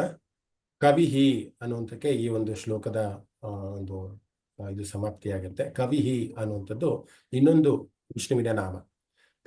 ಸಾಮಾನ್ಯವಾಗಿ ಕವಿ ಅಂತ ನಾವು ಕನ್ನಡದಲ್ಲಿ ಅರ್ಥ ಇಸ್ಕೊಂಡ್ರೆ ಪೊಯೆಟ್ ಅನ್ನುವಂತಹ ಒಂದು ಅರ್ಥ ಬರುತ್ತೆ. ಅಂದ್ರೆ ಪದಗಳ ಒಂದು ಜೋಡಣೆಯನ್ನ ಸಮಂಜಸವಾಗಿ, ಬಹಳ ಒಂದು ಅರ್ಥಪೂರ್ಣವಾಗಿ, ಒಂದು ಪೊಯೆಟ್ರಿ ಮುಖಾಂತರವಾಗಿ ಬರೆದಿರೋದಕ್ಕೆ ಕವಿಹಿ ಅಂತ ಕರೀತಾರೆ. ಸುಮಾರಷ್ಟು ಕವಿಗಳನ್ನ ನೋಡಿ, ಆದಿಕವಿ ವಾಲ್ಮೀಕಿಗಳನ್ನಾಗಿರ್ಬೋದು, ಶಂಕರರಾಗಿರ್ಬೋದು, ಸುಮಾರಷ್ಟು ಕವಿಗಳು ತಮ್ಮದೇ ಆದಂತಹ ಒಂದು ಚಾಕಚಕ್ಯತೆಯಿಂದ ತಮ್ಮ ಒಂದು ಕಮೆಂಟ್ರಿಗಳನ್ನ ಅಥವಾ ಪೊಯೆಟ್ರಿಗಳನ್ನ ಬರೆದು ಹೋಗಿದ್ದಾರೆ. ಆದ್ರೆ ಇಲ್ಲಿ ವಿಷ್ಣುಗೆ ಕವಿಹಿ ಅಂತ ಯಾಕೆ ಹೇಳಿದ್ರು ಅಂದ್ರೆ, ಇದು ಸ್ವಲ್ಪ ವಿಭಿನ್ನವಾದಂತಹ ಒಂದು ಅರ್ಥವನ್ನ ಕೊಡುವಂಥದ್ದು. ಅಂದ್ರೆ ಇಲ್ಲಿ ಬರೀ ಅಕ್ಷರಗಳ ಮೂಲಕ ಅಥವಾ ಪದಗಳ ಮೂಲಕ ಏನು ನಾವು ಬರಹದ ಮೂಲಕ ನಾವೇನ್ ಬರಿತೀವಲ್ಲ, ಬರೀ ಅಷ್ಟಕ್ಕೆ ಸೀಮಿತ ಅಲ್ಲದಲೇ ಯಾವ ರೀತಿ ಈ ಒಂದು ಪ್ರಪಂಚ ಆಗ್ಬೇಕು, ಯಾವ ರೀತಿ ಈಗ ಒಂದು ಶಾಸ್ತ್ರವನ್ನ ಒಂದು ಬರಿಬೇಕು ಅಂತ ಅಂದ್ರೆ, ಈಗ ನಾನು ಒಂದು ಕಥೆಯನ್ನು ಹೇಳ್ಬಿಡ್ತೀನಿ. ಕಥೆಯ ನಂತರ ಈ ನಾಮಕ್ಕೆ ತುಂಬಾ ಶಕ್ತಿ ಸಿಗತ್ತೆ ಅನ್ಸುತ್ತೆ. ನಿಮ್ಗೆಲ್ಲರಿಗೂ ಗೊತ್ತಿರೋ ಹಾಗೆ ವಾಲ್ಮೀಕಿಯು ನಿಮ್ಗೆಲ್ಲರೂ ಕೂಡ ಚಿರಪರಿಚಿತರು ಕೂಡ. ಮೊದಲಿಗೆ ಅವರಿಗೆ ರತ್ನಾಕರ ಅನ್ನುವಂತಹ ಒಂದು ಹೆಸರಿನಿಂದ ಅವರು ಚಿರಪರಿಚಿತರಾಗಿರ್ತಾರೆ. ಅವರು ಸಾಮಾನ್ಯವಾಗಿ ಬ್ರಾಹ್ಮಣರ ಒಂದು ಕುಲದಲ್ಲಿ ಜನಿಸಿರ್ತಾರೆ. ಒಂದ್ಸತಿ ಅವರು ಕಾಶಿಗೆ ಪ್ರಯಾಣವನ್ನು ಬಳಸ್ತಿದ್ದಾಗ ಕಾಡಿನಲ್ಲಿ ಈ ರತ್ನಾಕರ ಅನ್ನುವಂತಹ ಒಬ್ಬ ಮಗು ಅಂದ್ರೆ ಕಳೆದು ಹೋಗ್ತಾನೆ.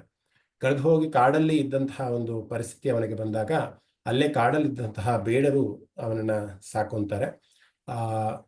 ಅಲ್ಲಿಯ ಒಂದು ವ್ಯವಸ್ಥೆ ಅಥವಾ ಯಾವ ರೀತಿ ಇತ್ತಂದ್ರೆ, ಅಲ್ಲಿ ಕಳ್ಳತನವನ್ನ ಮಾಡೇ ಜೀವನವನ್ನ ಸಾಗಿಸ್ಬೇಕಾಗಿರುತ್ತೆ. ಸೊ ಹಾಗೆ ಅವನು ಕೂಡ, ರತ್ನಾಕರ ಅನ್ನುವಂತಹ ಮಗು ಕಳ್ಳತನದಿಂದ ಅವನು ಒಂದು ದಿನನಿತ್ಯ ಜೀವನ ಮಾಡ್ತಿರ್ತಾನೆ, ದೊಡ್ಡವನಾಗ್ತಾನೆ, ಕೆಟ್ಟ ಕೆಟ್ಟ ಕೆಲಸಗಳನ್ನ ಮಾಡ್ತಾ ಕ್ರೂರಿಯಾಗಿ ಬೆಳೀತಾ ಹೋಗ್ತಾನೆ. ನಂತರದಲ್ಲಿ ನಿಮಗೆಲ್ಲ ಈಗ ಸಾಮಾನ್ಯವಾಗಿ ಕತೆ ಗೊತ್ತಿದೆ ಅಂತ ಭಾವಿಸ್ತೀನಿ. ನಾರದರ ಒಂದು ಸಂಪರ್ಕ ಆಗುತ್ತೆ. ನಾರದರು ಬಂದು ಕೇಳ್ತಾರೆ ಆ ಒಂದು ರತ್ನಾಕರನನ್ನ, ಇಂತಹ ಒಂದು ಕೆಟ್ಟ ಕೆಲಸ ನೀನ್ ಮಾಡ್ತೀಯ, ಎಲ್ಲರನ್ನೂ ಕೂಡ ಬಂಧಿಸಿ ತೊಂದರೆ ಕೊಟ್ಟು ಕಳ್ತನವನ್ನು ಮಾಡಿ ನೀನ್ ಜೀವನವನ್ನು ಸಾಕ್ತಾ ಇದೆಯಲ್ಲ, ನಿನ್ನ ಒಂದು ಪಾಪವನ್ನ ಯಾರಾದ್ರೂ ಹಂಚ್ಕೊಂತಾರ ಹೇಳು ಅಂತ ಕೇಳ್ತಾರೆ. ಅವನು ಮತ್ತೆ ಮನೆಗೆ ಹೋಗಿ ಬರ್ತಾನೆ, ಎಲ್ಲರನ್ನೂ ಕೇಳ್ತಾನೆ, ಮಕ್ಕಳನ್ನು ಕೇಳ್ತಾನೆ, ಹೆಂಡತಿನ ಕೇಳ್ತಾನೆ, ಎಲ್ಲರನ್ನೂ ಕೇಳ್ತಾನೆ, ನೀನ್ ನನ್ನ ಪಾಪದಲ್ಲಿ ಶೇರ್ ತಗೊಂತೀಯ, ಹಂಚ್ಕೊಂತೀಯ ಅಂತ. ಯಾರೂ ಕೂಡ ಮುಂದೆ ಬರೋದಿಲ್ಲ. ನಿನ್ನ ಕರ್ತವ್ಯ, ನಿನ್ನ ನಮ್ಮನ್ನು ಸಾಕ್ತಾ ಇದೆಯಾ, ಅದಕ್ಕೋಸ್ಕರ ನೀನು ಸಾಕ್ತಾ ಇದ್ದ, ನಿನ್ನ ಕರ್ಮದ ಫಲ ನನಗೆ ಹಾಕ್ಬೇಕು, ನಿನ್ನ ಕರ್ಮ ನೀನೇ ಇಟ್ಕೊ, ನನಗೆ ಮಾತ್ರ ನಿನ್ ಸಂಪಾದನೆ ಬೇಕು ಅಂತ ಮಾತ್ರ ಹೇಳ್ತಾರೆ. ಎಷ್ಟೋ ಜನರ ಹತ್ರ ಹೋಗಿ ಕೇಳ್ಕೊಂತಾನೆ, ನನ್ನ ಕರ್ಮದಲ್ಲಿ ನೀನ್ ಭಾಗ ತಗೊಂತೀಯ ಅಂತ. ಯಾರೂ ಕೂಡ ಮುಂದೆ ಬರಲ್ಲ. ಆಗ ಮತ್ತೆ ನಾರದ ಹತ್ರ ಬರ್ತಾನೆ ರತ್ನಾಕರ. ಇದಕ್ಕೆ ಪರಿಹಾರ ಏನಿದೆ, ನಾನು ಇಷ್ಟು ಕರ್ಮಗಳನ್ನು ಮಾಡಿದಿಲ್ಲ, ಇದಕ್ಕೆ ಪರಿಹಾರ ಏನಿದೆ ಅಂತ ಕೇಳಿದಾಗ ಅವ್ರು ಹೇಳ್ತಾರೆ, ನೀನು ರಾಮ ಅನ್ನುವಂಥ ಒಂದೇ ಒಂದು ನಾಮವನ್ನ ಹೇಳಿದ್ರೆ ಸಾಕು, ನೀನು ಮಾಡಿರುವಂಥ ಎಲ್ಲಾ ಪಾಪಗಳು ಕೂಡ ನಶಿಸ್ ಹೋಗುತ್ತೆ ಅಂತ. ಆ ಒಂದು ಬೇಡನಿಗೆ ರಾಮ ಅಂತ ಹೇಳೋದಕ್ಕೂ ಕೂಡ ಬರ್ತಿರ್ಲಿಲ್ಲ, ಅಂದ್ರೆ ಉಚ್ಚಾರಣೆ ಮಾಡೋದಕ್ಕೂ ಕೂಡ ಬರ್ತಿರ್ಲಿಲ್ಲ. ಅದಕ್ಕೆ ನೋಡಿ, ಯಾರ್ಯಾರು ತುಂಬಾ ಸುಸಂಸ್ಕೃತರಾಗಿರ್ತಾರೆ ಅಥವಾ ಅಧ್ಯಯನದಲ್ಲಿ ನಿರತರಾಗಿರ್ತಾರೆ, ಅಭ್ಯಾಸದಿಂದ ಎಲ್ಲವೂ ಕೂಡ ಸಾಧ್ಯ ಆಗುತ್ತೆ. ಅವನಿಗೆ ರಾಮ ಅಂತ ಕೂಡ ಹೇಳಕ್ಕಾಗ್ತಿರಲಿಲ್ಲ ಅಂತ. ಅವನಿಗೆ ನೀನು ಮರ ಅಂತ ಹೇಳು ಸಾಕು, ಅದು ರಾಮ ಆಗತ್ತೆ ಅಂತ ಹೇಳಿ ಮರ ಮರ ಮರ ರಾಮ ರಾಮ ಅಂತ ಹೇಳಿ ಅದು ಕಡೆಗೆ ರಾಮ ಆಗತ್ತೆ. ಅವನು ಸತತವಾಗಿ ವರ್ಷಾಂತರ ಗಟ್ಟಲೆ ಅವನು ಧ್ಯಾನವನ್ನು ಮಾಡ್ತಾನೆ. ಎಷ್ಟರ ಮಟ್ಟಿಗೆ ಧ್ಯಾನ ಮಾಡ್ತಾನೆ, ಇಡೀ ದೇಹದ ಇರುವೆ ಗೂಡುಗಳಿರ್ತಾನೆ, ಗೆದ್ದಿಲ್ಲ ಹುಳಗಳಂತ ಹೇಳ್ತೀವಲ್ಲ, ಇರುವೆ ಗೂಡು ಬೆಳೆದು ಬೆಳೆದು ಬೆಳೆದು ಅವನ ಮೇಲೆ ಅವನ ಮುಚ್ಕೊಂಡ್ಬಿಡುತ್ತೆ. ಅದಕ್ಕೋಸ್ಕರ ಅವನಿಗೆ ವಾಲ್ಮೀಕಿ ಅಂತ ಹೆಸರು ಬಂತು. ವಾಲ್ಮೀಕಿ ಸಂಸ್ಕೃತದಲ್ಲಿ ಇರುವೆಯ ಗುಡ್ಡೆಗಳಿಗೆ ವಲ್ಕ್ ಅಂತ ಕರೀತಾರೆ. ಸೊ ಅಲ್ಲಿಂದ ಅವನು ಪರಿಷ್ಕರಣೆ ಆಗೋದಕ್ಕೋಸ್ಕರ ಅವನಿಗೆ ವಾಲ್ಮೀಕಿ ಅನ್ನಂತ ಒಂದು ಹೆಸರು ಬಂತು. ರತ್ನಾಕರ ಹೇಗೆ ವಾಲ್ಮೀಕಿ ಆದ ಅಂದ್ರೆ, ಈ ರೀತಿ ಮರ ಅನ್ನುವಂತಹ ಒಂದು ಶಬ್ದವನ್ನು ಉಚ್ಚಾರಣೆ ಮಾಡಿ ಮಾಡಿ ರಾಮನ ಧ್ಯಾನವನ್ನು ಮಾಡಿ ಅವನಿಗೆ ಒಂದು ತೇಜಸ್ಸು ಬರುತ್ತೆ, ಜ್ಞಾನ ಬರುತ್ತೆ. ನಂತರದಲ್ಲಿ ಏನಾಗುತ್ತೆ, ಅವರು ವಾಲ್ಮೀಕಿ ಅನ್ನುವಂತಹ ಒಂದು ಋಷಿಯಾಗಿ ಅವರು ಪ್ರಖ್ಯಾತರಾಗ್ತಾರೆ. ಅದ್ರ ಮುಂದುವರೆದ ಕಥೆ ಇನ್ನೂ ತುಂಬಾ ಇಂಟ್ರೆಸ್ಟಿಂಗ್ ಆಗಿದೆ. ಒಂದು ದಿನ ಅವರು ವಾಲ್ಮೀಕಿಯಾಗಿ ಪರಿವರ್ತನೆ ಆದಾಗ ನಾರದರು ಮತ್ತೆ ಬಂದು ಅವರನ್ನ ಕಾಣ್ತಾರೆ. ಕಂಡು ಅವರು ಹೇಳ್ತಾರೆ, ಇಡೀ ರಾಮಾಯಣ, ರಾಮ ಅನ್ನುವಂತಹ ಒಂದು ಶಬ್ದವನ್ನ ಉಪಯೋಗಿಸಿ ನೀನು ಇನ್ನು ಬೇಡನಾಗಿದ್ದಂತಹ ನೀನು, ಕೆಟ್ಟವನಾದಂತಹ ನೀನು ಈ ರೀತಿ ಒಂದು ಋಷಿಯಾಗಿ ನೀನು ಬದಲಾವಣೆ ಆಗಿದ್ಯಾ, ಯಾಕೆ ನೀನು ಇಡೀ ರಾಮಾಯಣವನ್ನ ನೀನು ಬರಿಬಾರ್ದು, ವಾಲ್ಮೀಕಿ ರಾಮಾಯಣವನ್ನ ಯಾಕೆ ನೀನು ಬರಿಬಾರ್ದು ಅಂದಾಗ ಅವರು ಇನಿಷಿಯಲಿ ಅವ್ರು ಒಪ್ಕೊಳ್ಳೋದಿಲ್ಲ. ನನ್ನ ಕೈಲಿ ಇದು ಸಾಧ್ಯ ಆಗುವಂತಹ ಕೆಲಸನೇ ಇಲ್ಲ, ಶ್ರೀರಾಮ ಅಂತಹ ಪುರುಷೋತ್ತಮ ಇಲ್ಲಿ, ನನ್ನಂತಹ ಒಂದು ಪಾಮರನ ಇಲ್ಲಿ, ನನ್ನ ಕೈಲಿ ಇದು ಖಂಡಿತ ಆಗೋದಿಲ್ಲ ಅಂತ ಹೇಳಿ ಒಂದಿನ ಅವರು ತಮಸಾ ನದಿ ಕಡೆಗೆ ಅವ್ರ ಶಿಷ್ಯ ಭರದ್ವಾಜನನ್ನ ಕರ್ಕೊಂಡು ತಮಸಾ ನದಿ ಕಡೆಗೆ ಹೋಗ್ತಾರೆ. ಪ್ರಕೃತಿಯನ್ನ ತುಂಬಾ ಆನಂದದಿಂದ ಎಂಜಾಯ್ ಮಾಡ್ಕೊಂಡು ಹೋಗ್ತಾ ಇರ್ತಾರೆ.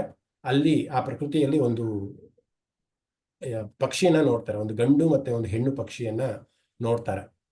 ಆ ನೋಡಿದ ತಕ್ಷಣ ಅದೇ ಸಮಯದಲ್ಲಿ ಏನಾಗುತ್ತೆ, ಒಬ್ಬ ಬೇಡ ಬಂದು ಆ ಗಂಡು ಪಕ್ಷಿಗೆ ಬಾಣವನ್ನ ಇಟ್ಟು ಹೊಡಿತಾನೆ. ಆ ಗಂಡು ಪಕ್ಷಿ ನೆರಳಾಡ್ತಾ ಕೆಳಗಡೆ ಬೀಳುತ್ತೆ. ಆ ಹೆಣ್ಣು ಪಕ್ಷಿ ತನ್ನ ಗಂಡ ಸಾವನ್ನಪ್ಪದ್ನಲ್ಲ ಅನ್ನುವಂತಹ ಒಂದು ರೋಧನೆಯಿಂದ ಅದು ತುಂಬಾ ಕಷ್ಟಪಡ್ತಿರುತ್ತೆ. ಆಗ ಇನ್ಸ್ಟೆಂಟ್ಲಿ ಅವ್ರಿಗೇ ಗೊತ್ತಿಲ್ಲದಲೇ ಒಂದು ಶ್ಲೋಕ ಅವರ ಒಂದು ಬಾಯಿನಲ್ಲಿ ಬರುತ್ತೆ, ಮಾನ್ಷಾದ ಪ್ರತಿಷ್ಠಂ ತಂ ಆಗಮ ಶಾಶ್ವತಿ ಸಮ ಯತ್ ಕ್ರೌಂಚ ಮಿಥುನಾತ್ ಏಕಂ ಅವಧಿ ಕಾಮಮೋಹಿತಂ ಅಂತ. ಅಂದ್ರೆ ಇದು ಛಂದೋಬದ್ಧವಾಗಿ ಅಥವಾ ಅಕ್ಷರಗಳ ವ್ಯಾಕರಣಬದ್ಧವಾಗಿ ಸಂಸ್ಕೃತದಲ್ಲಿ ತಂತಾನಾಗೆ ಅವರಿಗೆ ಒಂದು ಶ್ಲೋಕ ಅಲ್ಲೇ ರಚನೆ ಆಗುತ್ತೆ. ಅಲ್ಲೇ ಅದೊಂದು ಶಾಪದ ರೂಪದಲ್ಲಿ. ಏನದರ ಅರ್ಥ ಅಂತ ಅಂದ್ರೆ, ಅಂತಹ ಅಂದ್ರೆ ಮೋಹಿತರಂತ ಅಂದ್ರೆ ತುಂಬಾ ಖುಷಿಯಿಂದ ಇರುವಂತಹ ಎರಡು ಕ್ರೌಂಚ ಪಕ್ಷಿಗಳೇನಿದ್ದಾವೆ, ಅದರ ಒಂದು ಇದನ್ನ ಸಂತೋಷವನ್ನು ನೀನು ಹಾಳು ಮಾಡಿದ್ಯಲ್ಲ ಬೇಡ, ನೀನು ಕೂಡ ನಿನ್ನ ಒಂದು ಬದುಕಿನ ಒಂದು ಅವಸ್ಥೆಯಲ್ಲಿ ನೀನು ಕೂಡ ನೆಮ್ಮದಿ ಶಾಂತಿ ಇಲ್ಲದೆ ಇರೋ ತರ ಆಗ್ಲಿ ಅನ್ನೋಂಥ ಒಂದು ಶಾಪವನ್ನು ಕೊಡುವಂಥದ್ದು, ಶಾಪ ಅಥವಾ ಶಪಿಸುವಂಥದ್ದು ಅಂತ. ಮಾನಿಷಾದ ಪ್ರತಿಷ್ಠಂ ತಮ್ ಆಗಮ ಶಾಶ್ವತಿ ಸಮ ಅಂತ. ಹಾಗೆ ಹೇಗೆ ಅವರು ಎಷ್ಟು ಅನ್ಯೋನ್ಯತೆಯಿಂದ ಜೀವನವನ್ನು ಮಾಡ್ತಾ ಇದ್ರು ಗಂಡ ಹೆಂಡತಿ, ನೀನು ಬಾಣವನ್ನ ಬಿಟ್ಟು ಅವರ ಒಂದು ಸಂಸಾರವನ್ನು ನೀನು ಹಾಳು ಮಾಡಿದ್ಯಲ್ಲ, ಅದ್ರಲ್ಲಿ ಏನ್ ಖುಷಿ ಸಿಕ್ತು ನಿನಗೆ ಅಂತ ಶಪಿಸ್ತಾರೆ. ಸೊ ಅದನ್ನ ಅವರು ಮತ್ತೆ ಶಾಂತ ಚಿತ್ತರಾದಾಗ ಅವ್ರಿಗೆ ಅನ್ಸುತ್ತೆ, ಹಿಂಗ್ ಬಂತು ನನ್ಗಿದು, ಈ ಶ್ಲೋಕ ನನ್ನ ಬಾಯಿನಲ್ಲಿ ಹೇಗ್ ಬಂತು, ವ್ಯಾಕರಣಬದ್ಧವಾಗಿ ಛಂದೋಬದ್ಧವಾಗಿ ಇಷ್ಟರ ಮಟ್ಟಿಗೆ ನಾನು ಶಪಿಸೋದಕ್ಕೂ ಕೂಡ ತಕ್ಷಣದಲ್ಲಿ ಇಷ್ಟು ಕರೆಕ್ಟಾಗಿ ವ್ಯಾಕರಣಬದ್ಧವಾಗಿ ಛಂದೋಬದ್ಧವಾಗಿ ನಾನು ಹೇಳಿದ್ನಲ್ಲ ಹೇಗೆ ಅಂತ. ಕಡೆಗೆ ಮತ್ತೆ ಒಂದು ನಾರದರನ್ನ ಕಂಡು ಹೇಳ್ತಾರೆ, ಈ ರೀತಿ ಆಯ್ತು ನನಗೆ ಇವತ್ತು ಅಂತ. ಅದಕ್ಕೆ ನಾರದರು ಹೇಳ್ತಾರೆ, ಇದು ಬೇರೆ ಇನ್ನೇನು ಅಲ್ಲ, ನೀನು ರಾಮಾಯಣವನ್ನ ಬರಿಬೇಕು ಅನ್ನುವಂಥ ಒಂದು ಸಂಕಲ್ಪ ಆಗಿದೆ, ಆ ಒಂದು ದೃಷ್ಟಿಯಿಂದ ನಿನಗೆ ಈ ಒಂದು ಶ್ಲೋಕ ತಂತಾನಾಗೆ ಬಂದಿದೆ ಅಂತ ಹೇಳಿದಾಗ, ಅವತ್ತು ರಾತ್ರಿ ಮಲಗದಲ್ಲೂ ಕೂಡ ಬ್ರಹ್ಮ ಕನಸಿನಲ್ಲಿ ಬಂದು ಅವನು ಹೇಳ್ತಾನೆ, ನೀನು ರಾಮಾಯಣವನ್ನ ಬರಿಬೇಕು, ಆ ಇಡೀ ರಾಮಾಯಣ ಜಗತ್ ಪ್ರಸಿದ್ಧಿ ಆಗತ್ತೆ. ವಾಲ್ಮೀಕಿ ರಾಮಾಯಣ ಅಂತಾನೆ ಅದು ಪ್ರಖ್ಯಾತವಾಗತ್ತೆ. ಶ್ಲೋಕದ ಮುಖಾಂತರ ನೀನು ರಾಮನ ಗುಣಗಾನವನ್ನು ಮಾಡಬೇಕು ಅಂತ ಹೇಳ್ತಾರೆ. ಇದು ವಾಲ್ಮೀಕಿಯರ ಒಂದು ಕತೆ. ಯಾಕೆ ಈ ಕತೆ ನಾನು ಹೇಳಿದ್ರೆ, ಕವಿಹಿ ಅಂತ ಅಂದ್ರೆ ಯಾರು ದೇವರನ್ನ ಒಂದು ಶಬ್ದಗಳ ಬರೀ ಶಬ್ದಕ್ಕೆ ಮೀಸಲಿಡಿದ್ರೆ ಇನ್ನೂ ಹೆಚ್ಚಾಗಿ ಯಾರು ಕಾಣ್ತಾರೋ ಅಂಥವನಿಗೆ ಕವಿ ಅಂತ ಕರೀತಾರೆ. ಇಲ್ಲಿಗೆ ವಾಲ್ಮೀಕಿಗೆ ಮಹರ್ಷಿಗೆ ಯಾಕೆ ರಾಮಾಯಣದ ಶ್ಲೋಕಗಳು ಈ ರೀತಿ ಬರಬೇಕು ಅಂತ ಯಾಕೆ ಪ್ರೇರಣೆ ಆಯಿತು ಅಂದ್ರೆ, ಆ ಒಂದು ಸಿಚುಯೇಷನ್ ನ ಕ್ರಿಯೇಟ್ ಮಾಡಿದವನೇ ದೇವರು. ಅದಕ್ಕೋಸ್ಕರ ಅಂದ್ರೆ ನಮ್ಮ ಜೀವನಗಳಲ್ಲೂ ಕೂಡ ಆ ಕವಿಹಿ ಅನ್ನುವಂಥ ಒಂದು ಶಕ್ತಿ ಏನಿದೆ, ಆ ಶಕ್ತಿ ನಮ್ಮನ್ನ ಯಾವುದೋ ರೀತಿ ಚೇಂಜ್ ಆಗಬೇಕು ಅಥವಾ ಬದಲಾವಣೆ ಆಗಬೇಕು ಅಂತ ಪ್ರಚೋದನೆಗೆ ಒಳಪಡಿಸುತ್ತೆ. ಅದಕ್ಕೋಸ್ಕರ ನಾವು ಪರಮಾತ್ಮನ ಕವಿಹಿ ಅಂತ ಕರೆಯೋದು. ಸೊ ಇವತ್ತು ಇಲ್ಲಿಗೆ ಈ ಒಂದು ಕ್ಲಾಸನ್ನು ಮುಗಿಸೋಣ. ನಾನು ಕೂಡ ಇವತ್ತು ಮಂತ್ರಾಲಯಕ್ಕೆ ಪ್ರಯಾಣ ಮಾಡ್ತಾ ಇದ್ದೇನೆ. 9 ಗಂಟೆಗೆ ನನಗೆ ಟ್ರೈನ್ ಇದೆ. ಇವತ್ತು ಕ್ಲಾಸ್ ಮಿಸ್ ಮಾಡಬಾರ್ದು, 15 ದಿವಸಗಳ ಗ್ಯಾಪ್ ಆಯಿತು ಅಂದ್ಬಿಟ್ಟು ನಾನು ಕ್ಲಾಸ್